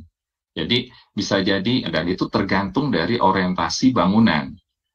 Jikalau kaca tersebut ada di sisi barat, tentunya akan lebih, kita akan dapatkan panas lebih. Jadi, walaupun bangunan kita itu sangat mirror gitu, belum tentu kebutuhan cooling load-nya itu sama, tergantung dari, karena beban panas itu didapatkan dari matahari. Kemudian yang ketiga adalah kecepatan aliran udara. Nah, mungkin kita bisa, kalau di rumah sakit, mengetahui ada aliran turbulen, ada aliran laminer. Kenapa di ruang operasi itu harus laminer? Karena memang itu harus smooth sekali udaranya. Nah, kalau dari pokok pembicaraan di sini adalah kita ruang isolasi, sebenarnya yang diinginkan itu bukan laminer. Justru sebaliknya adalah turbulen, khususnya di sekitar area intake exhaust-nya. Supaya ada efek sedot yang lebih baik, jadi alirannya harus turbulen. Nah, kalau walaupun turbulen, tetap aja ada batasannya. Nah, ini secara spesifik di panduan desain belum ada, hanya dijelaskan sedikit turbulen. Nah, kemarin dari sisi yang kami bekerja sama juga dengan Dr. Andi, dari mulai awal dari Pulau Galang dan seterusnya, pembangunan rumah sakit COVID, itu kami melakukan studi sebenarnya, melakukan simulasi dengan CFD, Computerized Fluid Dynamics, dengan mencoba-coba kecepatan hisapnya, kalau 3 bagaimana, 3,5 bagaimana, 4 meter per second bagaimana, juga dengan pertimbangan noise yang akan mungkin ditimbulkan. Jadi kami variasinya di 3 dan 4 meter per second. Kenapa? Karena di tata udara yang di ruang office, standar itu maksimal adalah 2,5 meter per second. Dan itu berkaitan dengan noise. Nah, kami sedikit mentolerir untuk ruang isolasi supaya ada efek sedot yang lebih baik, kami naikkan di sekitaran 3-4 meter per second. Jadi kami ambil angka tengah di 3,5 meter per second, itu kecepatan aliran udara di intake exhaust. Ya. Kemudian adalah RH, relative humidity, itu juga berkaitan dengan parameter yang menjadi pegangan. Apalagi di rumah sakit, ini banyak sekali keterkaitannya, tidak hanya masalah kenyamanan. Karena relative humidity kenyamanan yang di state itu adalah sekitar 60%, ya, 40-60%. Nah, kalau di rumah sakit pertimbangannya tidak hanya itu, tidak hanya nyaman, tapi juga bagaimana kondisi tersebut membuat growth rate dari bakteri, dari virus, dan lain sebagainya itu low. Nah, kalau kita bicara sekarang virus, nah nanti saya akan sedikit memaparkan ada grafik mengenai perkembangan dan humidity berapa saja yang tidak disenangin oleh berbagai macam mikroba tersebut. Ya. Kemudian yang kelima itu adalah tekanan. Tadi udah dijelaskan cukup gamblang oleh Dr. Cahyarini. Di rumah sakit itu sangat-sangat penting mengenai pressure. Nah, Tapi, nah ini dari pengamatan saya ke rumah sakit, kebetulan saya memang bermainnya kebanyakan di rumah sakit, banyak sekali apa yang udah didesain oleh perencana itu beroperasinya tidak terkontrol dengan baik menurut saya. Ada yang pintu diganjel dengan barang sehingga tetap terbuka, yang mana tadinya didesain itu harus tertutup dan lain sebagainya. Kemudian satu hal yang membuat kita sulit mengontrol secara kontinu adalah kebanyakan peralatan yang diinstal itu masih analog. Jadi kita tidak menyadari, bisa jadi kemarin kita udah melakukan asesmen, pengukuran bahwa udah baik ya, pengukuran bahwa sini positif, di sana negatif, dan lain sebagainya. Bisa jadi sekarang itu berbeda. Nah, kalau menurut saya, kenapa ini saya kasih judul juga kita buat smart system, karena sekarang sudah saatnya dan sudah zamannya, saya rasa kita buat satu smart system itu udah sangat memungkinkan. Jadi kita bisa membuat alert, katakan sesuatu yang memang krusial, itu tidak boleh terjadi perubahan tekanan yang membahayakan, kita bisa membuat jadi alert system. Kita ada alarm, sehingga kita langsung tahu dengan cepat bahwa ini cukup membahayakan kondisi sekitar. Nah, inilah yang saya ingin kedepankan. Nah, yang terakhir sengaja saya highlight, yaitu ini yang terkadang dilupakan oleh perencana, ya, rate of metabolism dan bagaimana penghuni dari suatu bangunan itu berpakaian. Nah, di sini saya sedikit mencontohkan bahwa di ruang operasi itu dokter itu beraktivitas, juga berpakaian yang cukup tebal. Jadi tidak salah kalau distandarkan di aturan Kemenkes temperatur itu di kisaran 19 dan 24. Ini pun kadang, nah ini kan tingkat stres dan lain sebagainya, ini kan mempengaruhi rate of metabolism dari penghuni dari ruangan tersebut.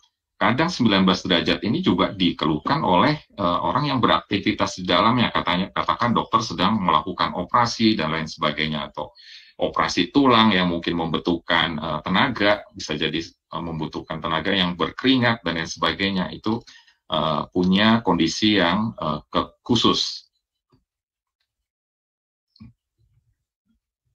Ya, mungkin saya di sini akan saya skip saja karena tadi udah cukup jelas dijelaskan oleh pemateri sebelumnya.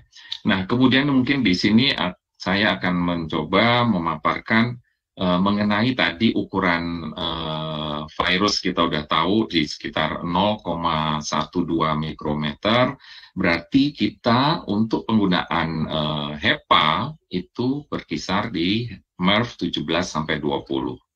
Nah, yang memiliki efektivitas di 99,97. Nah, cuman yang mungkin banyak yang kurang begitu paham bagaimana mekanisme dari HEPA tersebut bekerja. Jadi memang di sini maksimum katakan kita pakai yang ukuran mikroban 0,3 mikrometer maksimal, ini pada dasarnya itu memiliki efektivitas yang berbeda-beda menurut ukurannya. Jadi kalau di sini dia yang partikel yang paling banyak lolos itu adalah di 0,2 mikrometer. Jadi kalau kita lihat COVID di sini itu memiliki efektivitas yang lebih tinggi karena dia 0,12. Ini sengaja saya gariskan di sini. Ya. Ini dengan MERV 17 bisa memfilter dengan efektivitas di 99,97%. Nah, di sini yang sedikit ini memang masih jadi satu perdebatan yang menjadi satu bahan diskusi dari kami di STRI Indonesian Chapter, yang mana di luar negeri, di jurnal-jurnal untuk virus ini dikondisikan di RH di 40-60%. Nah, tapi kalau kita lihat tabel atau grafik ini, itu virus itu low growth-nya itu di 50-70%. Nah, apakah kita akan ngikutin seperti negara subtropis dan negara dingin yang merekomendasikan kondisi ruangan dari ruang isolasi itu di 40-60%? Saya rasa itu bisa menjadi satu bahan diskusi.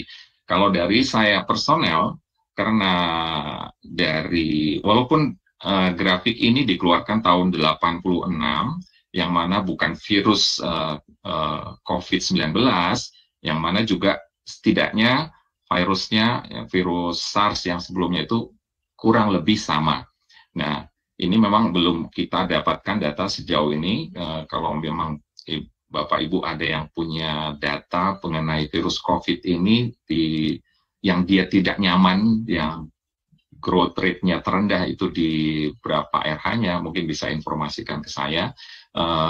Yang jelas dari data ini, kalau memang ini sesuai, similar dengan COVID-19, kalau saya pribadi lebih merekomendasikan untuk RH cukup di 50-70%. Kenapa?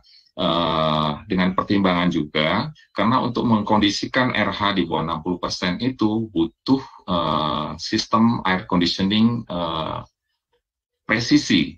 Ya. Jadi membutuhkan peralatan-peralatan yang lebih mahal dan kompleks.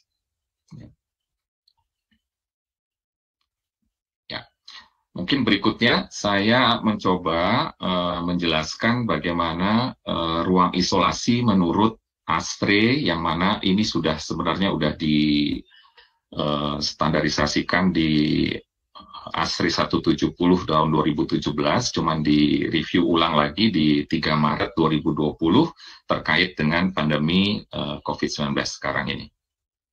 Ya. Di sini kita bisa lihat,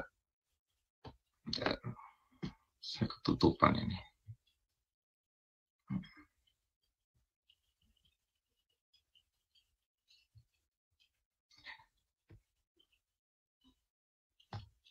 Ya, di sini yang saya kotak merahkan ini adalah kebutuhan dari negatif room. Ya, kita udah sepakat bahwa kita mengkondisikan di 12 ACH, air change per hour-nya 12 kali. Ya, apakah di sini dibutuhkan adanya resirkulasi atau ada udara return? Tidak ya, di sini dikatakan tidak. Ya, kemudian saya ada ketutupan ini.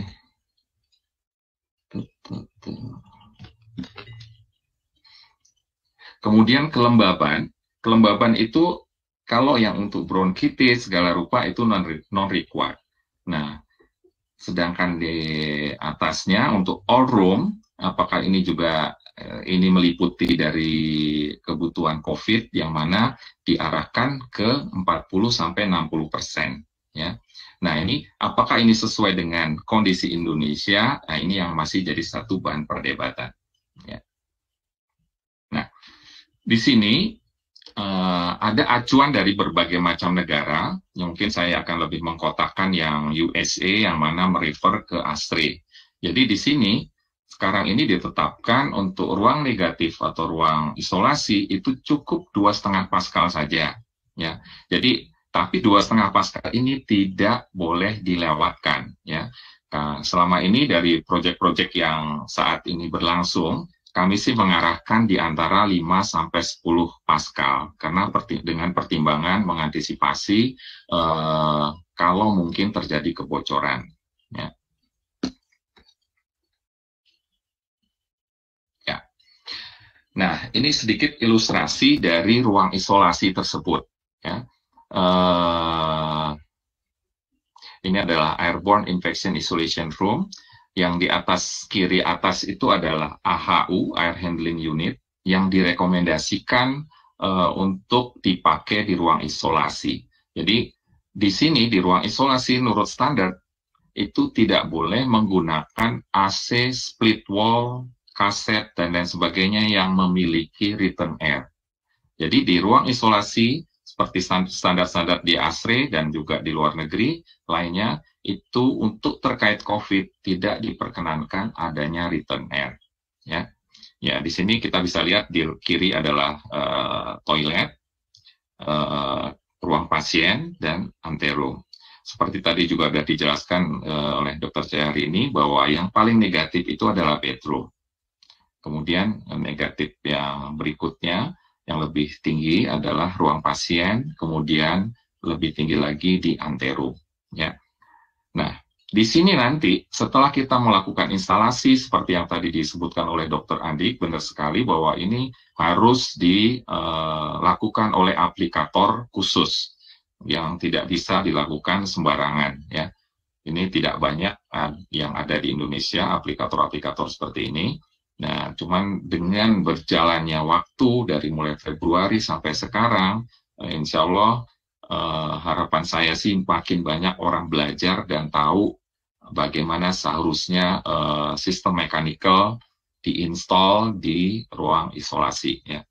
Nah, satu hal yang kita jadi satu parameter yang kita pakai adalah exhaust, supaya kita mendapatkan negative room, itu exhaust flow-nya harus lebih besar 10% dibandingkan supply air dari air conditioning dari split duct.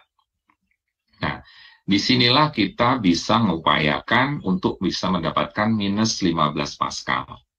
Ya. Nah, untuk ruang isolasi ini, kita harapkan sedemikian rupa adalah kedap udara. Memang di pintu kita tidak bisa menghindari adanya transfer air di sini di bawah pintu kamar mandi, bawah pintu anterum dan lain-lain.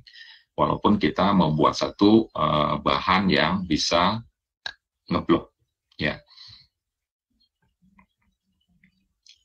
Selanjutnya, nah tadi disebutkan bahwa intake air dari sistem exhaust itu ada di kiri kanan atau di kanan atau di atas kepala pasien. Nah, mungkin ada yang bertanya, mana yang lebih bagus atau mana yang benar? Sebenarnya dua-duanya benar. Ya, intinya adalah tubuh pasien yang mana pasien COVID umumnya yang paling infeksius adalah area muka, itu cukup dekat dengan area intake air ini. Jadi cukup mudah untuk dihisap. Hal yang terpenting adalah efek hisapnya. Mungkin Bapak Ibu pernah menggunakan vakum air untuk di rumah tangga. Kan biasanya ada berbagai pilihan untuk kalau mau nyedotnya yang kenceng pasti dikecilkan kan, mulutnya yang lebih kecil. Kalau mau yang sedang-sedang saja ya yang lebih penampangnya lebih sedang. Sebaliknya yang lebih besar lagi untuk dapat efek sedot yang lebih kecil. Demikian juga dengan ini. Nah, perlu kehati-hatian, perlu dikalkulasi dengan detail, karena kayak kemarin dari proyek-proyek rumah sakit COVID yang cukup dadakan dengan dengan seadanya, dalam arti yang ada di market adalah peralatan itu dengan flow yang seperti itu. Nah, kadang-kadang kita mesti adjust. Nah, kalau orangnya tidak detail dan tidak aware dengan masalah ini, bisa asal sembarangan aja, asal mendapatkan diffuser yang ada di pasar, nggak bisa seperti itu. Kemarin kita ada, karena di pasar diffuser luasannya seperti itu, jadi kita ada yang sebagian kita tutup supaya memiliki efek sedot yang lebih baik. Jadi, Bapak Ibu, mungkin dalam asesmen perlu juga dilihat kecepatan alir dari titik inlet dari sedotan di intake exhaust ini. Itu sangat penting supaya mendapatkan efek sedot yang lebih baik. Kalau memang dapatnya rendah, itu bisa diimprove dengan menutup sebagian permukaannya.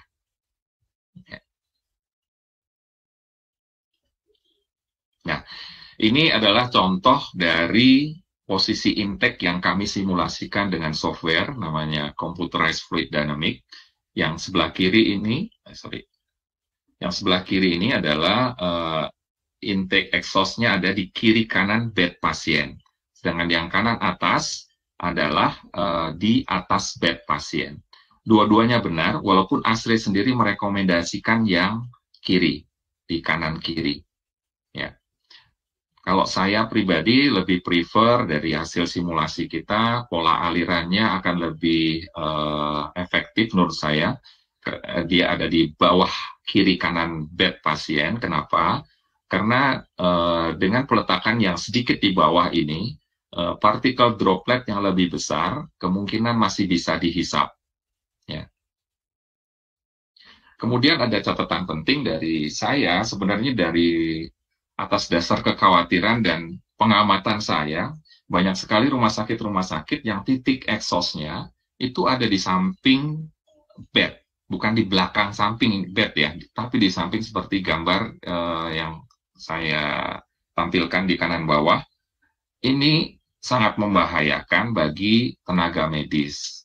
Ini makanya nih dokter-dokter saya rasa perlu tahu juga titik dari intake exhaust-nya ada di mana. Kalau memang sudah terlanjur berada di sini, kalau saya sarankan dokternya bertugas di samping sini. Jadi pola alirannya akan nyedot ke sana. Jadi dari kita juga harus lihat supply air-nya. Kita jangan berada di tengah-tengah aliran udara dari antara pasien ke intake exhaust. Itu memiliki resiko yang lebih besar. Ya.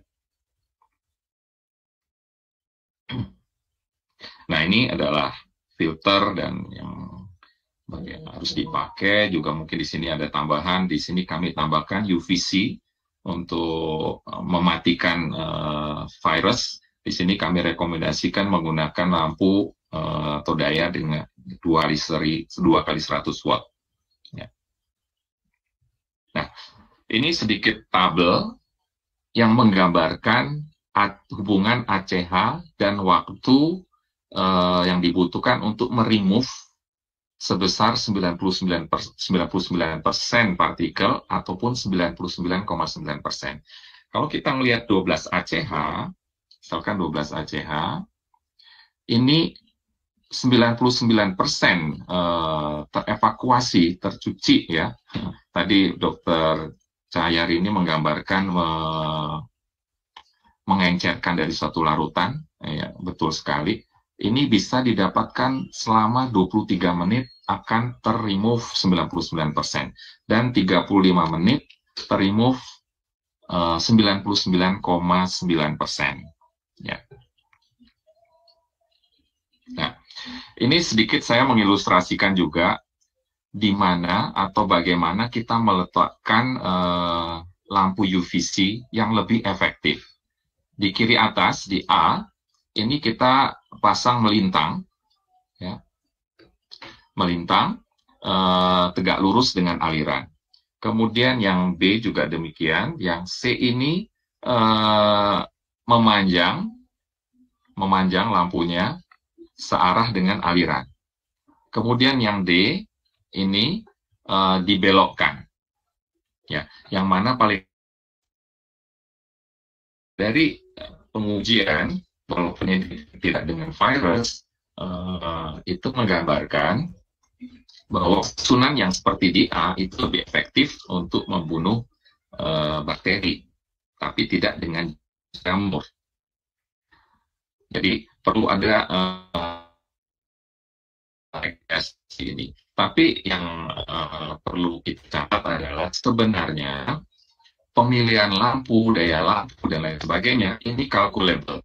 Jadi kita bisa menghitung sebenarnya seberapa efektif dari pancaran atau peletakan lampu yang kita pasang. Jadi semua berkaitan dengan tidak hanya posisi, tapi juga daya intensitas dari lampu tersebut. Ya, ini rules dari pola aliran. Ya, di sini bisa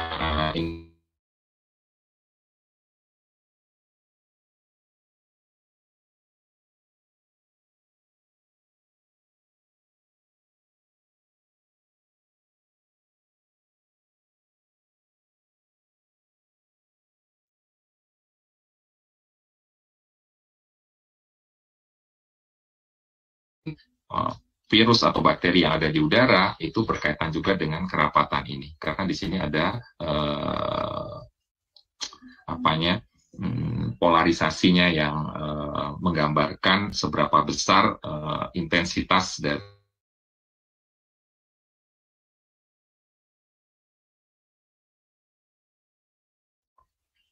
Nah, ini berkaitan dengan kecepatan udara dan irradiance dari watt per centimeter perseginya. Jadi, semakin dia pelan, ini dihubungkan dengan temperatur ya. Bahwa ini ada yang biru adalah temperatur yang lebih rendah, 14-17, sedangkan yang merah adalah di temperatur yang lebih tinggi. Ternyata ini terjadi kebalikannya. Di kecepatan yang lebih rendah, ini lebih efektif di temperatur yang lebih tinggi. Sedangkan di kecepatan tinggi, itu lebih efektif di temperatur yang lebih rendah. Ya. Nah, ini tentunya bisa menggambarkan di mana di dalam ducting yang itu temperaturnya relatif lebih rendah, itu cukup dengan daya watt per centimeter persegi yang lebih rendah untuk bisa membunuh virus atau bakteri. Ya. Nah, mungkin ini sedikit saya mengurai, mencoba mengkritisi dari apa yang ada, permasalahan ruang isolasi. Ini sedikit saya breakdown ya. Memang kebutuhan darurat terkait dengan ruang isolasi ini sedikit tidak optimal, tidak maksimal, karena memang keterkaitan dengan keterburu-buruan, juga ketersediaan barang. Apalagi dengan dilakukannya banyak PSBB di Malaysia, di Thailand, di mana import barang-barang itu sangat sulit. Nah, yang kedua yang perlu saya garis bawahi, kita harus sepaham bahwa ruang isolasi ini memiliki konsumsi energi yang sangat besar. Nah, sedangkan yang ketiga, mengenai RH 60%, ini kalau menurut pertimbangan saya pribadi, ini masih kami godok di internal kami ASRI Indonesian Chapter, ada teman yang karena masih merefer dari yang ada di, jadi kita tidak akan menelan mentah-mentah apa yang udah dikeluarkan dari ASRI pusat. Kenapa? Karena banyak riset-riset tersebut berdasarkan kondisi tempat mereka berada yang relatif lebih rendah RH-nya. Bisa jadi dengan pertimbangan energi efisiensi, karena kalau kita akan memaksakan ke RH yang rendah, tentunya kita mau nggak mau menyediakan alat yang lebih kompleks, dengan dilengkapi dengan sistem kondensasi yang di lajunya yang lebih cepat, kemudian juga konsumsi energi yang tentunya akan lebih besar juga. Nah, hal yang kedua, mungkin saya sedikit mentelaah, mungkin ya, bukan maksud menyalahkan atau apa dari pedoman-pedoman yang ada di Kemenkes. Apakah luasan minimal ruang 16 meter persegi ini, khususnya ruang isolasi saja ya, di luar dengan ini merupakan sudah luasan yang optimum. Karena ini berkaitan dengan energi juga. Ya, dengan energi di mana kita semakin besar, ini energi konsumsinya akan semakin besar. Karena ACH itu berhubungan dengan volume. Kemudian juga tinggi. Tinggi apakah harus 2,8? Misalkan ruang isolasi dibuat yang lebih rendah dan masih cukup nyaman buat petugas medis, katakan 2,5 meter, ya sebaiknya itu dijadikan satu patokan.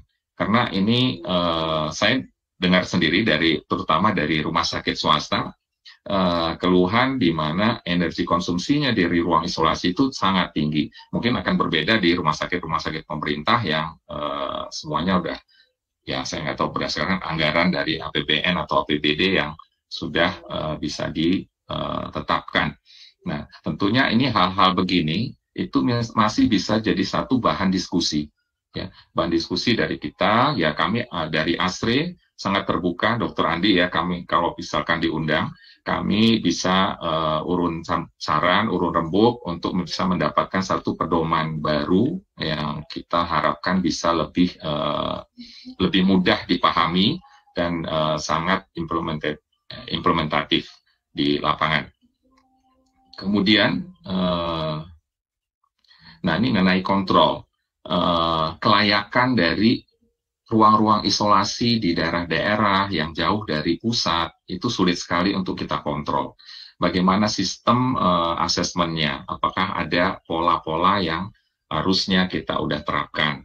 Nah, ini lain hal kalau ini sudah sistem smart system, semua bisa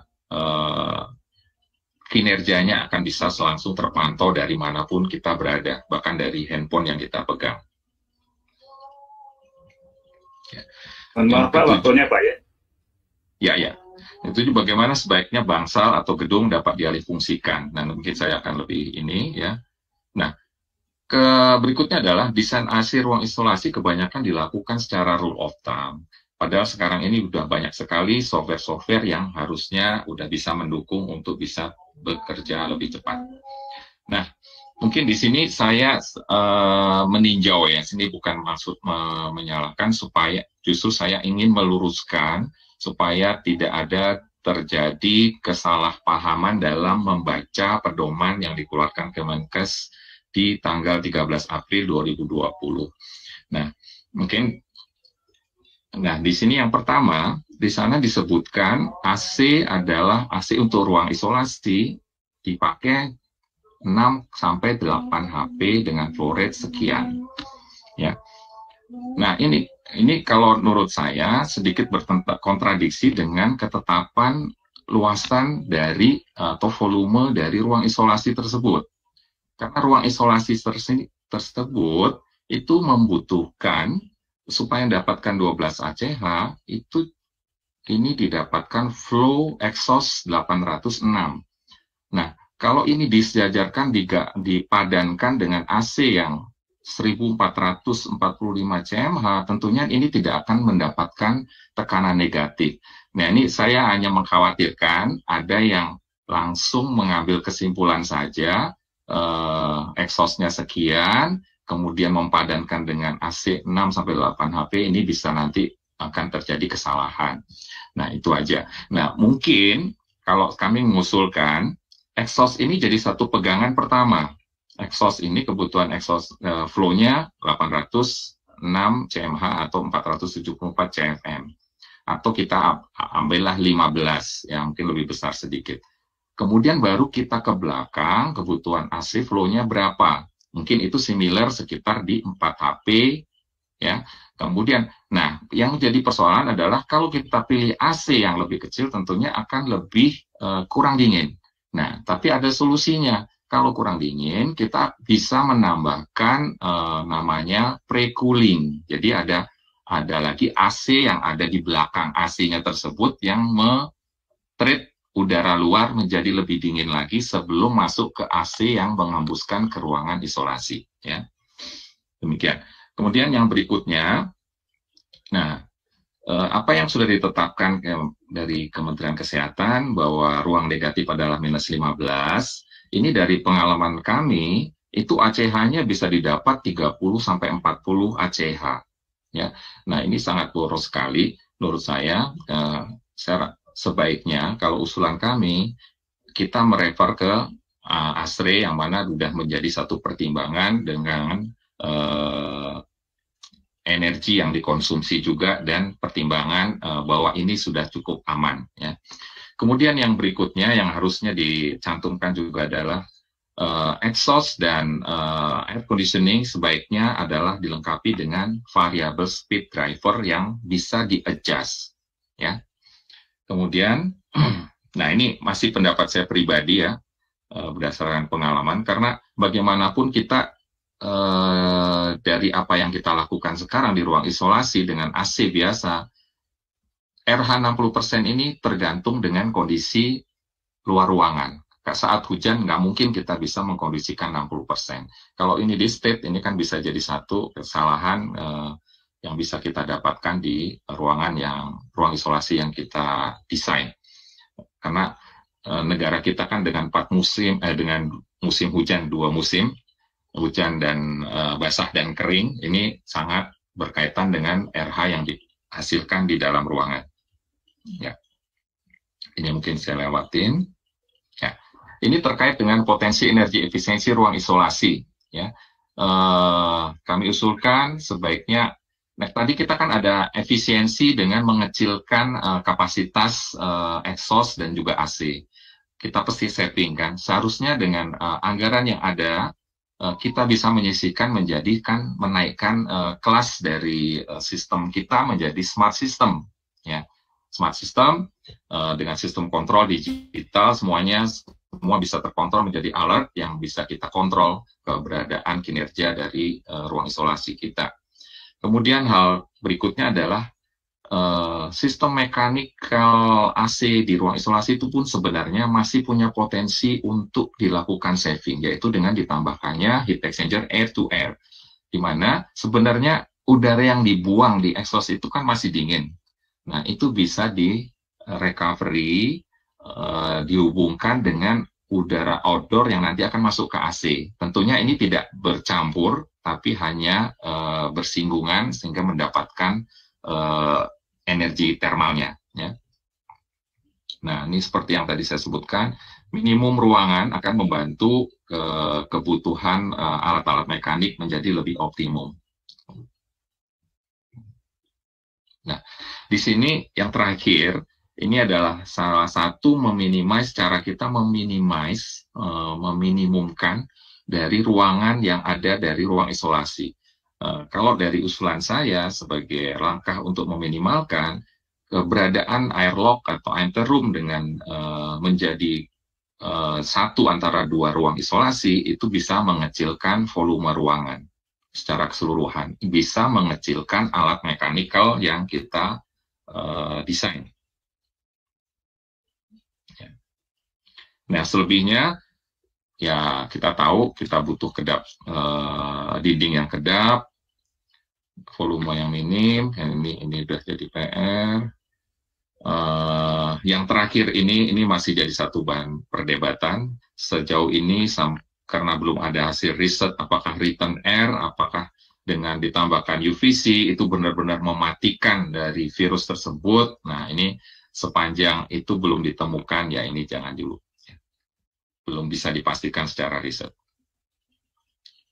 Nah, ini sedikit contoh bahwa sistem smart system dari ruang kontrol itu bisa dilakukan baik filter monitoring melalui delta pressure-nya yang kita kontrol, kemudian temperatur kontrol monitoring, ACH kontrol monitoring itu bisa kita lakukan dengan memasang alat-alat ukur di output dari exhaust.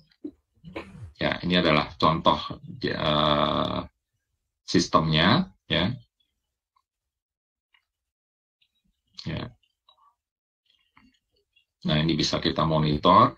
Kebetulan kita udah memasang ini di Rumah Sakit Akademik UGM, ya. Dan sebenarnya saya bisa share video, cuman kelihatannya cukup berat untuk bisa di-share. Ya. Nah, ini dia adalah satu dari Garda Medica, baik sekali mempunyai inisiatif membuat peralatan yang compact, yang siap pakai. Nah, tentunya ini bisa diselaraskan dengan kebutuhan yang tadi udah ditetapkan. Nah, karena yang menjadi persoalan adalah kalau kita masang di ruangan yang full berbeda. Nah, ini Garda Medica dengan negative pressure room generator yang siap plug-in itu bisa mudah dipasang. Ya. Nah, tinggal ini pemasangannya saja. Seperti yang tadi saya sebutkan, jangan di samping bed pasien, tapi di belakang bed pasien. Ya. Nah, Graha Medica juga melengkapi dengan semua sistem kontrolnya melalui kontrol tekanan, ya. Kemudian ada switch-nya, ya. Kemudian ini sudah siap plug-in karena dengan menggunakan flexible duct, ya. Juga dilengkapi dengan sistem unit filtrasi, blower, dengan 99,97% filternya. Nah, ini adalah magnetic-nya diinstal di luar, benar sekali, di sisi koridor, karena ini jangan sampai ini dipasang di dalam kamar pasiennya, karena kita sulit untuk mengontrolnya, ya. Nah, ini derajat kebisingannya pun juga masih dalam masuk toleransi di 50 dB, ya. Ya. Nah, untuk mengakhiri mungkin saya ada satu kesimpulan ya. Jadi sejauh ini banyak orang berpandangan hanya negatif pressure.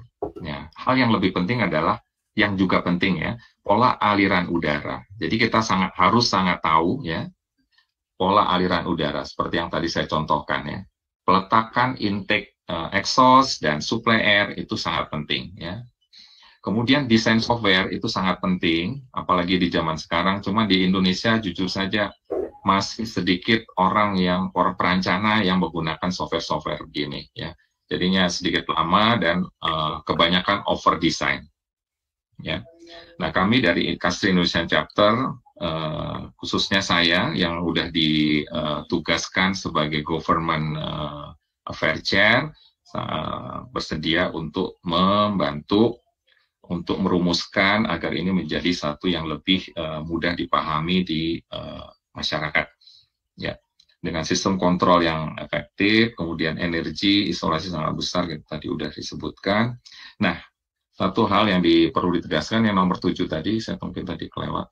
Ya, AC tadi tidak boleh ada split wall ya. Jadi disebutkan di pedoman ruang isolasi adalah split duct AC yang one flow. Jadi 100% outdoor air. Nah, kemudian kecepatan udara dari intake exhaust itu ditetapkan di 3-4 meter per second. Ini berdasarkan pengalaman kami. Nah, di gambar sebelah kanan, sebenarnya sangat memungkinkan di keadaan darurat dibuat ruang isolasi yang kompak seperti ini. Semakin kecil sebenarnya semakin membutuhkan peralatan yang lebih kecil. Hal ini cukup aman kalau menurut pertimbangan kami, karena asal semua dikontrol ya, tekanan di ruangan ini, katakan di dalam ruangan ini ada beberapa bed seperti ini, ya, itu sepanjang yang ada di dalam kabin pasien ini lebih negatif dan disedot keluar udaranya, insya Allah itu aman. Tentunya ini harus terkontrol juga terhadap kebocoran-kebocoran dari saluran exhaust. Ya. Nah, ini adalah beberapa contoh dari bangsal yang difungsikan sebagai ruang isolasi. Ini juga pola aliran sangat penting. Ya, demikian mungkin kami harap ini udah cukup jelas. Mohon maaf juga kalau ada beberapa yang kurang berkenan dari kami. Baik, wassalamualaikum warahmatullahi wabarakatuh. Waalaikumsalam warahmatullahi wabarakatuh. Terima kasih Pak Kafiuddin atas paparan yang telah disampaikan. Tadi sudah menguraikan materi yang berjudul inovasi dalam negeri terkait pemenuhan kebutuhan ruang isolasi bertekanan negatif. Baik, ini sudah masuk ke pukul 12:05 di jam saya dari target jam 12. Sesuai dengan jadwal, kita ada satu sesi lagi, itu sesi tanya jawab antara narasumber dengan antara peserta dengan narasumber. Silakan, mungkin dari host di Persi bisa mengatur pertanyaan langsung dari peserta ke narasumber, atau silakan dari peserta kalau sudah bisa menyampaikan pertanyaannya secara lisan. Silakan.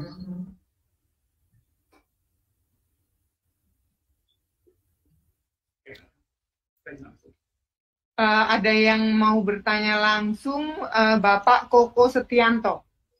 Silakan Pak Koko Setianto.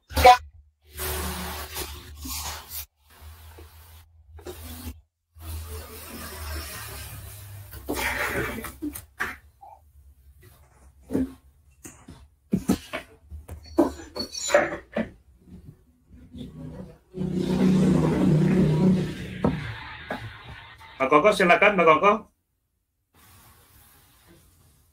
Iya Pak, terima kasih. Ya, silakan langsung Pak.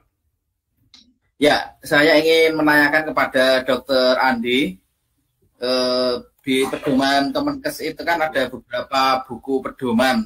Nah itu yang apakah semuanya bisa dipakai atau hanya yang terakhir yang tentang tahun 2020 itu yang kemarin terakhir? Terima kasih. Baik, terima kasih Pak Koko. Lanjut, yang di belakangnya mungkin silakan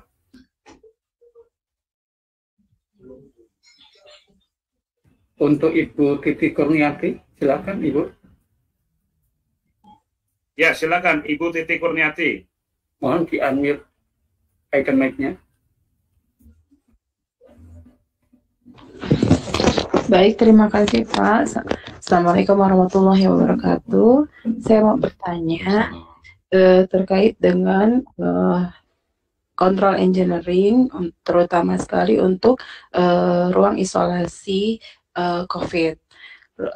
Tentu saja dengan adanya pandemi ini kita melakukan rekayasa sesuai dengan bangunan yang sudah ada. Kebetulan rumah sakit kami bukan merupakan rumah sakit infeksi, jadi memang sangat terbatas sekali penyediaan untuk COVID ini yang benar-benar sesuai dengan standar yang kita bangun sejak awal. Tetapi untuk menampung lebih banyak lagi, kami mencoba merekayasa dengan sarana yang kita miliki. Nah, apakah rekayasa ini bisa kita kolaborasikan? Ini untuk Dr. Ririn mengenai misalnya dengan rawat inap biasa, kemudian kita memaksimalkan dengan ventilasi udara melalui jendela, dengan kemudian menggunakan HEPA, tetapi mungkin HEPA-nya juga tidak maksimal ya, karena kita kan memang kondisi budget juga pastinya akan lebih besar, tetapi kita juga didorong untuk bisa juga merawat pasien-pasien yang saat ini kondisinya memang semakin banyak. Nah, adakah solusi yang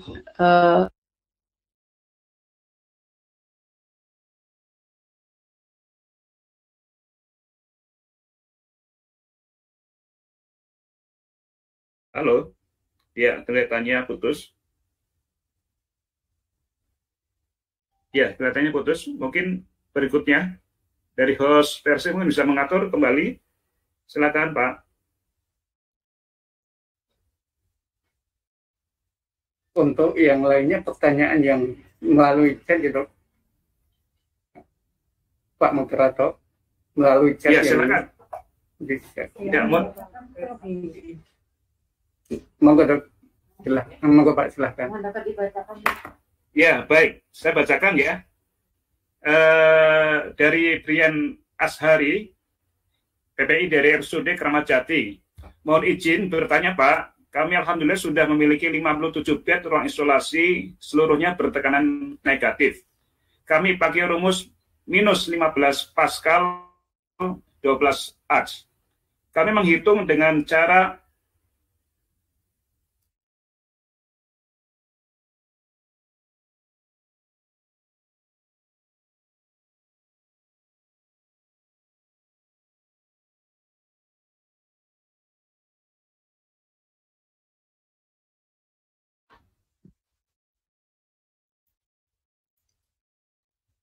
Baik, sambil menunggu signal dari Pak Nazir, mungkin tadi saya bacakan, ini ada dari Brian Asari PPI dari RSUD Kramat Jati. Mungkin nanti Pak Kavi bisa membantu. Mohon izin bertanya Pak, sudah memiliki 57 bed, ruang isolasi seluruhnya bertekanan negatif. Kami pakai rumus minus 15 Pascal, 12 ACH, menghitungnya dengan cara volume kali 12 kali 2. Misal 2009, ini agak terlalu teknis ya Pak Kavi. Ya. Mungkin gini aja. Terus memakai exhaust fan 12 inch. Monggo silakan Pak Kavi. Mungkin gini, ya gampangnya, Ibu, ini Bapak ya, Pak Brian, tinggal hitung volume ruangan tersebut. Nah, bila itu connected dengan toilet juga harusnya dihitung juga volume ruangannya berapa. Katakan tadi, misalkan 12 kali 2, 24 meter kubik. Nah, ini tinggal dikali 12, ini dapat CMH. CMH dari exhaust yang kita beli. Nah, kemudian ini harus 10% minimal lebih besar dibandingkan flow AC yang nanti dipasang. Nah, itulah nanti ini pasti akan bisa mendapatkan di sekitaran minus 15 Pascal. Dengan catatan, harus kedap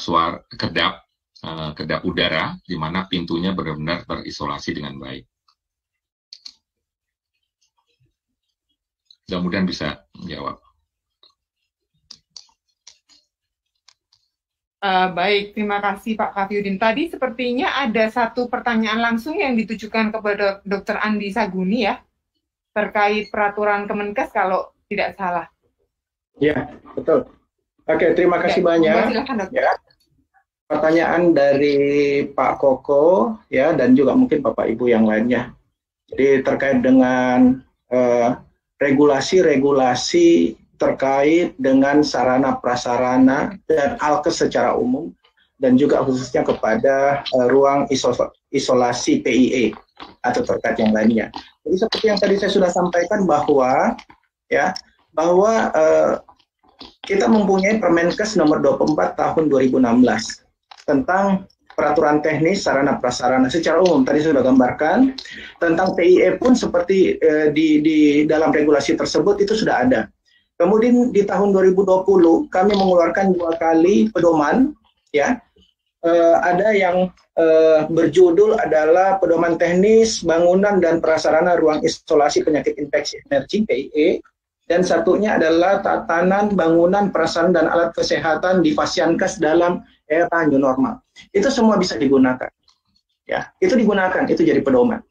Adapun tadi ya ada beberapa mungkin penanya atau narasumber secara teknis membicarakan tentang masukan ya, mungkin untuk perbaikan ya kita tampung ya, karena proses ini pun juga kami melibatkan daripada banyak disiplin ilmu dan asosiasi ya. Seperti tadi Pak Kafi menyatakan mungkin ada baiknya seperti ini ya, kita nanti bicarakan lebih lanjut. Tapi untuk itu pertanyaan menjawab merespon. Ya, pertanyaan dari Pak Kokoh, iya Pak, seperti demikian. Ya. Kemudian saya tawarkan solusi begini, ya. Tadi di slide saya sudah sampaikan bahwa memang terkait dengan tata udara, ya. Kalau tata udara, kalau tata bangunan, oke, ya, tata ruang. Tata udara tadi saya sampaikan bahwa di slide saya memang harus ada pengawalan secara subspesialis, ya.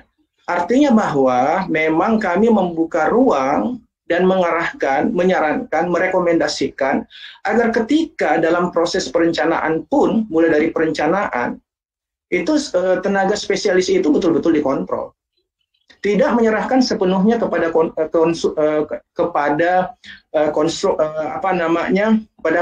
kontraktor. Bapak Ibu sebagai direktur rumah sakit atau Bapak Ibu sebagai yang ditugaskan untuk mengawal tata ruang ataupun tata udara itu memang harus kontrol dari perencanaannya. Apakah perencana subspesialis itu sudah dimasukkan dalam perencanaan oleh kontraktor tersebut? Itu mulai dikawal. Kemudian sampai pelaksanaannya pun tolong betul-betul dipahami, kita tidak menyerahkan begitu saja kepada kontraktor. Karena seperti saya sampaikan tadi bahwa ada kekhususan daripada tata udara ini yang tidak bisa kita anggap enteng, ya, harus subspesialistik. Dan saya juga sudah menyampaikan berapa kali bahwa ketika kita memilih, ya, ada 2 alternatif. Apakah kita menggunakan ruang isolasi tekanan negatif atau alami, itu dua-duanya boleh, ya. Tetapi ketika kita berbicara tentang ruang isolasi tekanan negatif, saya berpikir adalah sangat naif jika kita hanya berpikir bahwa oke, tekanan tersebut, ruang ini bertekanan, ya, ini tidak. Nah, khususnya untuk ruang bertekanan, tetapi tidak dikawal betul-betul standarnya. Sayang sekali, di pikiran kita, mindset kita bahwa pasien, petugas, atau orang-orang yang bekerja di situ sudah terlindungi dengan prinsip ruang bertekanan, padahal kenyataannya tidak.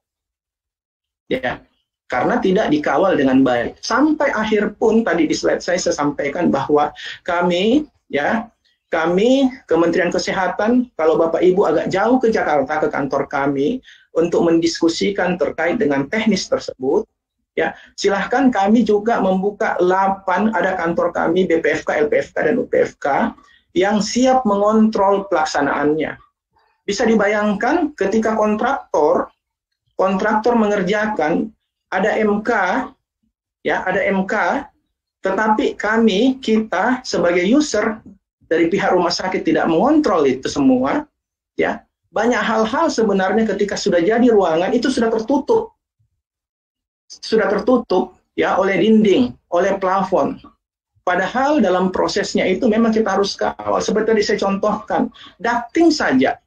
Ketika user baru masuk melihat pada saat selesai, apakah yakin ductingnya itu bocor atau tidak?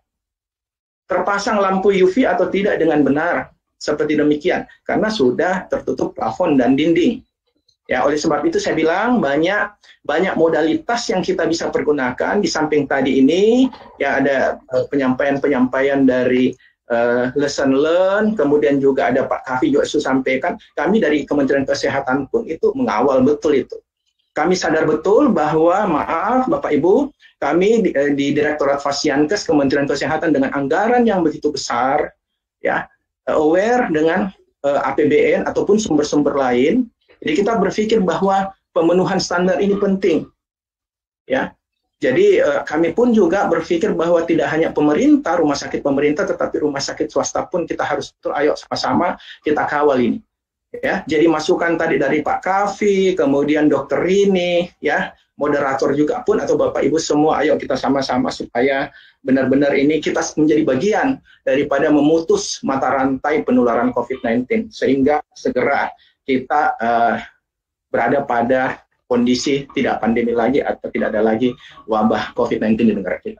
Demikian, terima kasih.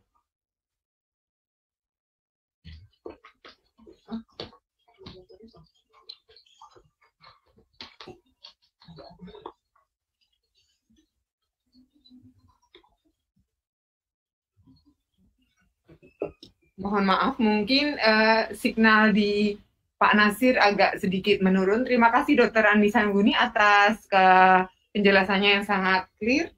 Selanjutnya saya bacakan, nanti mungkin Pak Nasir kalau itu boleh langsung menyahut ke saya.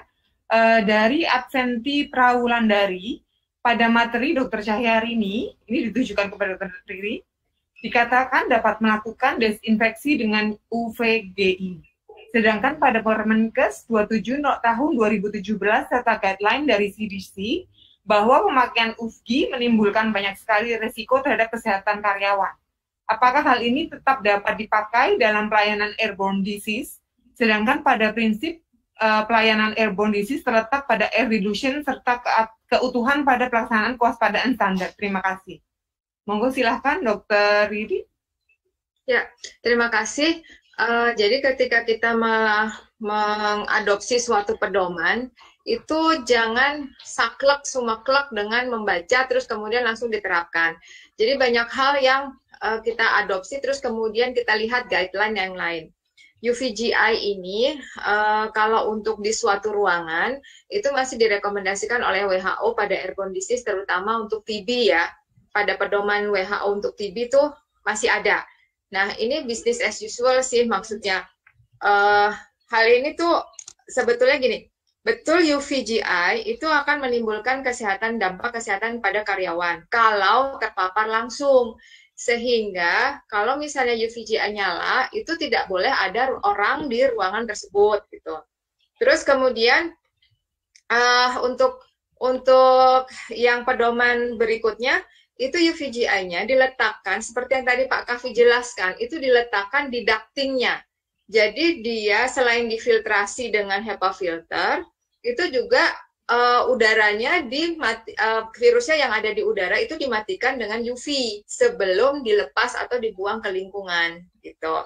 Jadi artinya ketika kita membaca sesuatu, baca juga jurnal-jurnal yang lain atau peraturan-peraturan yang lain sehingga kita bisa lurus mendapatkan patokan yang sesuai. Terus kemudian saya langsung saja ya Dr. Grace yang di bawahnya ya, yang tentang dokumen pasien informed consent. Bagaimana dengan dokumen pasien informed consent padahal tadi kita memisahkan semua dokumen itu ada di area hijau sedangkan pasiennya ada di zona merah gitu ya.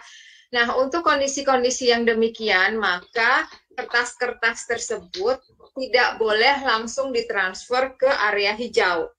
Tapi kertas tersebut difoto, didokumentasikan dengan foto, kemudian dikirim. Karena kita belum smart system ya Pak Kavi. Rumah sakit kita masih belum semuanya smart system, belum punya dokumen atau rekam medis yang elektronik. Sehingga itu bisa diakali dengan cara memfoto, kemudian nanti dikirim ke yang zona hijau, lalu zona hijau memprintkannya, kemudian memasukkannya ke rekam medis.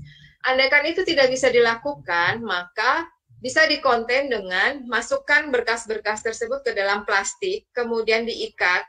Virus itu tidak akan hidup kalau dia ada di permukaan benda atau di tempat, bukan di sel hidup gitu loh, bukan di di sel hidup. Jadi biarkanlah selama beberapa hari, sekitar 3-5 hari, baru kemudian nanti di-refer ke zona hijau dengan dilakukan disinfeksi permukaan, baru kemudian disatukan kembali dengan rekam medisnya pasien tersebut. Itu bisa dilakukan. Banyak cara dan banyak akal yang bisa kita lakukan untuk mengkonten hal-hal tersebut. Untuk Dr. Grace, Pak Nasir, apakah boleh saya sekalian menjawab yang tadi dari Ibu siapa tadi ya, yang langsung bertanya tadi, yang terputus? Ya, yang langsung bertanya, Dokter. Oke, monggo silakan, Dokter. Nah, tentang engineering control, bagaimana sih cara melakukan rekayasa dengan ruang rawat inap biasa gitu? Apakah boleh dengan ventilasi alami dan HEPA filter? Intinya gini ya, Bu, prinsipnya yang harus difahami, mau ventilasinya yang dipilih seperti apa, yang jelas ruang perawatan itu tidak boleh bercampur antara yang COVID dengan non-COVID. Artinya satu bangsal itu jangan sampai ada kamar ini untuk COVID, kamar yang lain untuk non-COVID gitu. Jadi harus dibuat satu workflow, satu aliran cara kerja, kemudian pintu masuk dan pintu keluar petugas yang berbeda, kemudian tempat donning dan doffing APD itu juga berbeda. Ada kamar mandinya juga antara petugas dan pasien juga berbeda. Nah, masalah ventilasinya tadi udah ada aturan yang dijelaskan oleh Pak Kavi dengan detail tentang tata udara, alirannya itu juga harus kita perhatikan. Jangan sampai aliran udara itu yang dari kamar pasien itu masuk ke area koridor di mana tempat nakes itu berada. Jadi usahakan dari koridor udara bersihnya masuk ke area pasien, bukan kebalikannya. Nah, seperti itu kira-kira. Nah, untuk yang HEPA filter portable mohon diperhatikan. Banyak yang menawarkan HEPA filter portable sekarang. Cuman kita sebagai konsumen harus melihat apakah ini filtrasinya itu berapa, kira-kira sampai berapa ukurannya. Apakah 0,3 atau 2 mikron dan sebagainya. Terus kemudian maintenance-nya seperti apa? Penggantian filternya juga seperti apa? Apakah dilengkapi dengan UV atau tidak gitu. Terus bahan-bahan bakunya untuk maintenance tersebut mudah didapatkan atau tidak. Jangan sampai kita membeli karena tergiur oleh penjual, tapi kemudian kita maintenance-nya sulit dilakukan atau nggak pernah kita lihat, kita pasang saja gitu, tapi nggak pernah lihat. Padahal itu ada masa penggantian filter yang berkala. Nah, bedakan juga dengan humidifier dan untuk HEPA filter yang betul-betul air purifier. Itu beda ya, humidifier dengan air purifier, dan ada lagi yang berbeda. Pak Kavi mungkin bisa lebih melengkapi saya, karena ini masalah praktikal di lapangan itu juga terus terang kita rumah sakit kita aja banyak menerima donasi. Ada humidifier, ada air purifier gitu. Nah, mereka mengklaim bahwa ini bisa gitu. Lalu kita lakukan telah sendiri, dan makanya banyak yang kemudian kita pakai untuk di area administrasi karena kita mengambilnya bukan HEPA filter portable gitu. Gitu ya. Terima kasih Dr. Grace. Ya, silakan Pak Kavi bila mau menambahkan.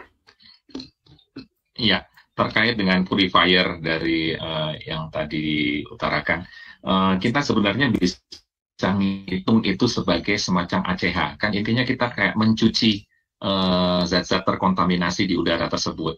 Ya, benar tadi yang disebutkan oleh Dr. Syahrini bahwa kita harus perhatikan filternya sampai serapat apa, merek berapa, dilengkapi dengan UV apa enggak.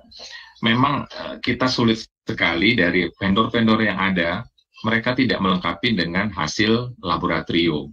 Nah, paling kita hanya bisa melihat spek.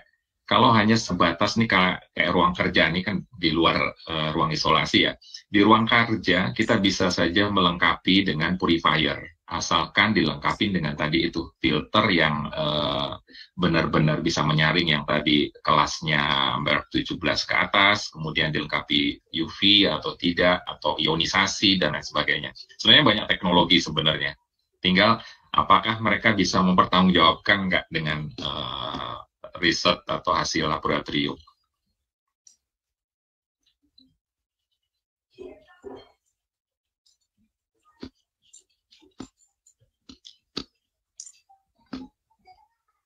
Baik, dari Pak Nasir, apakah bisa mencoba tes suara, Pak Nasir? Iya, sepertinya audionya tidak terkonek ya, Pak. Bisa. Oke, baik. Untuk Dokter Andi, apakah ada tambahan, Dok, atas pertanyaan Ibu Adventi ini tentang UVGA dan hubungannya dengan Permenkes 27 2017, Dokter? Terima kasih banyak. Ya, saya setuju bahwa saya setuju dengan yang disampaikan oleh dokter ini, bahwa ketika kita menginterpretasikan suatu pedoman, itu juga kita jangan sampai terlalu letterlet untuk itu, ya.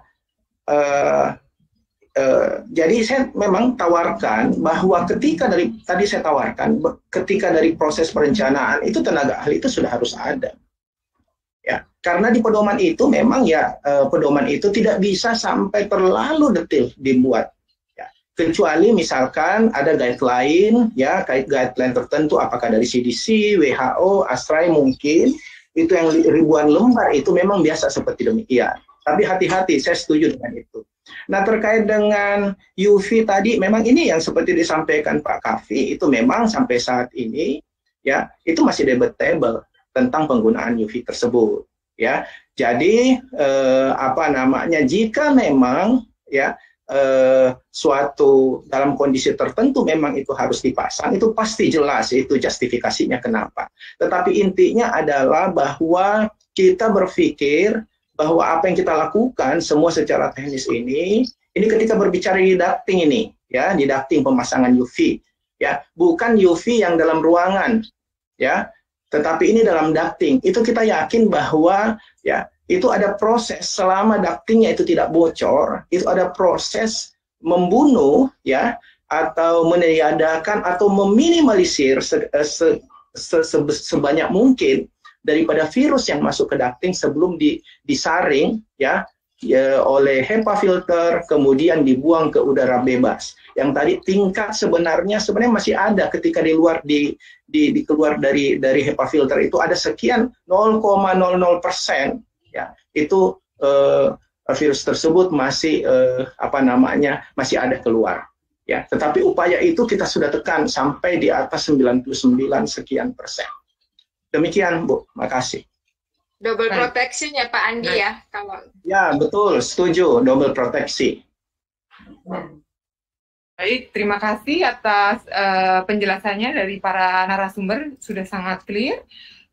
Mungkin saya akan membuka pertanyaan dari YouTube. Ini kita masih punya 2 menit karena kita sudah lebih 3,5 jam. Jadi saya buka 2 pertanyaan lagi, boleh ya para narasumber? Baik. Boleh, Bu, silakan. Ini dari YouTube ada Pak Samsul Arifin. Pertanyaannya nanti ke Dr. Ririn, tapi boleh ditambahkan dari semua narasumber. Dari Rumah Sakit Balung. Menanyakan untuk persyaratan kamar operasi, apakah wajib menggunakan isolasi tekanan negatif? Mungkin tadi sudah dibahas, tapi mungkin boleh dijelaskan lagi. Terima kasih, Dr. Grace. Untuk persyaratan kamar operasi, apakah wajib? Kata wajib ini, kalau dalam bahasa Indonesia berarti suatu keharusan yang tidak boleh ditawar. Dalam hal ini tidak ya. Kalau dari pedoman yang banyak sih, ada yang bilang pedoman mengatakan bahwa ini wajib sebaiknya tekanan negatif. Ada juga yang tidak gitu. Tujuannya sebetulnya adalah supaya mengkonten kalau misalnya itu ada tindakan aerosol. Intinya kan itu. Nah, tadi saya sudah utarakan juga di slide saya bahwa sebetulnya di kamar operasi sendiri itu ada suatu air curtain chamber yang membuat suatu ada korden udara yang sehingga menurunkan kalau misalnya ada tindakan aerosol pun itu ditekan ke bawah dan kemudian dibuang melalui exhaust yang ada di bawah di dinding ruangan-ruangan kamar operasi. Nah, kalau misalnya kita bayangkan ya, kalau misalnya itu tekanan negatif, berarti udara itu masuk ke kamar operasi semuanya. Sedangkan pasien itu dalam kondisi disayat, dibuka. Nah, sehingga justru amat berbahaya kepada pasien, sehingga kemungkinan terjadi infeksi daerah operasi itu menjadi besar. Nah, itu salah satu pertimbangan kenapa ada pedoman yang tidak menganjurkan tekanan negatif. Kenapa dibuat standar bahwa kamar operasi itu tekanan positif gitu? Karena kita nggak mau pasien itu malah terjadi infeksi daerah operasi. Nah, kalau misalnya masih merasa nggak aman dengan kondisi kamar operasinya, mungkin bisa diakali dengan cara kami, yaitu anterumnya yang dibikin negatif, gitu. Jadi bukan kamar operasinya yang dibikin negatif. Tadi juga di slide-nya Pak Kavi juga disebutkan bahwa kamar operasi itu tekanannya positif standarnya. Mungkin Pak Kavi bisa lengkapin. Ya. Mungkin saya sedikit nambahkan, saya setuju dengan Dr. Rini, ruang operasi ya tidak boleh dibuat negatif, ini memiliki resiko terhadap pasien. Kalau saya sedikit punya solusi, saya juga browsing juga bagaimana di negara maju, di negara lain dalam melakukan tindakan operasi terhadap pasien COVID. Beberapa saya melihat ada gambar yang mana itu tetap ruang positif, tapi di belakang bed pasien itu ada sedotan, dibuat sistem exhaust. Nah, itu tentunya harus ada kalkulasi ya. Jangan sampai exhaust yang relatif kecil ini bisa membuat jadi ruangan jadi negatif. Jadi kondisi ruangan operasi tetap dijaga positif supaya pasiennya aman. Nah, tapi ditambahkan dengan blower exhaust yang ada di belakang bed pasien yang dihubungkan keluar, agar partikel-partikel yang mungkin dikeluarkan dari tubuh pasien itu bisa keluar. Itu aja atau dikasih tabir. Ada juga di Cina dikasih tabir kayak pakai plastik kayak semacam sekarang tuh ada Gojek di punggungnya ada dikasih tirai gitu semacam gitu. Itu akan lebih baik. Ya. Baik, terima kasih. Ini satu pertanyaan terakhir yang mungkin nanti boleh ditambahkan, ditujukan kepada Dr. Andi dari Mompang Rumah Sakit Tingkat 2 Putri Hijau Medan. Jika terpaksa dilakukan cohorting pada pasien COVID-19, apakah fasilitas sarana dalam ruang isolasi yang bertekanan negatif seperti case suspend juga harus 2? Terima kasih, dokter. Silakan Dr. Andi. Ya. Jadi seharusnya ini kan kalau cohort kan berarti standar yang kita bicarakan tadi kan standar per individu, lebih ke situ. Jadi kalau misalkan memang harus cohort 2, jadi saya menyarankan itu memang standarnya harus 2. Jadi exhaust-nya itu masing-masing pasien, ya. Oke, itu clear kalau menurut saya, ya. Dan peletakannya tadi kita sudah sepakat ini termasuk dari Pak Kavi bagaimana meletakkan exhaust-nya itu sudah prinsip, tidak boleh itu sudah standar ya. Namun ya yang harus betul-betul diperhatikan ini berkaca dari pengalaman daripada apa yang kami sudah buat semua ya terkait dengan ruang isolasi bertekanan negatif ini ya, ada ruang ya untuk cohort 2 pasien. Tetapi dimensi ruangannya itu sangat kecil kalau menurut saya. Ya, ini tadi Pak Kavi juga menyampaikan bagaimana ini Pak Andi 4x4 meter. Oke, kita lihat. Tetapi prinsipnya adalah bahwa ketika kita membuat suatu ruangan itu tadi kan ada prinsip-prinsip yang keandalan dan lain sebagainya dan parameter-parameter tadi teknis kita sudah bicarakan. Jangan sampai ini berkaca, saya nggak usah di rumah sakit mana sebutkan. Ya, itu terjadi bahwa ruangan terlalu sempit untuk 2 tempat tidur ruangan bertekanan negatif. Padahal ya kita harus berpikir bagaimana manuver nanti dari pasien itu sendiri bagaimana tindakan yang harus dibuatkan oleh dokter dan tenaga medis, bagaimana ketika proses masuk tempat tidur pasien atau keluar, itu sangat merepotkan ketika kita ruangannya, dimensi ruangan terbatas. Jadi saya setuju prinsipnya bahwa ya, ketika kita membuat suatu ruangan, apalagi ini ruangan COVID, ketika kita berbicara yang bertekanan, bukan alami, ya, ketika kita berbicara tekanan, kan itu memang energi besar. Ya, kita butuhkan situ macam-macam sumber energi, ya, dari tata udara dan lain sebagainya. Ya, tetapi jangan pula ya aspek bahwa tadi seperti saya sampaikan bahwa terlalu kecil ruangannya itu yang saya sampaikan tadi jadinya tidak standar, ya, bagaimana kita mau melakukan manuver dokternya, tenaga medisnya seperti demikian. Terima kasih.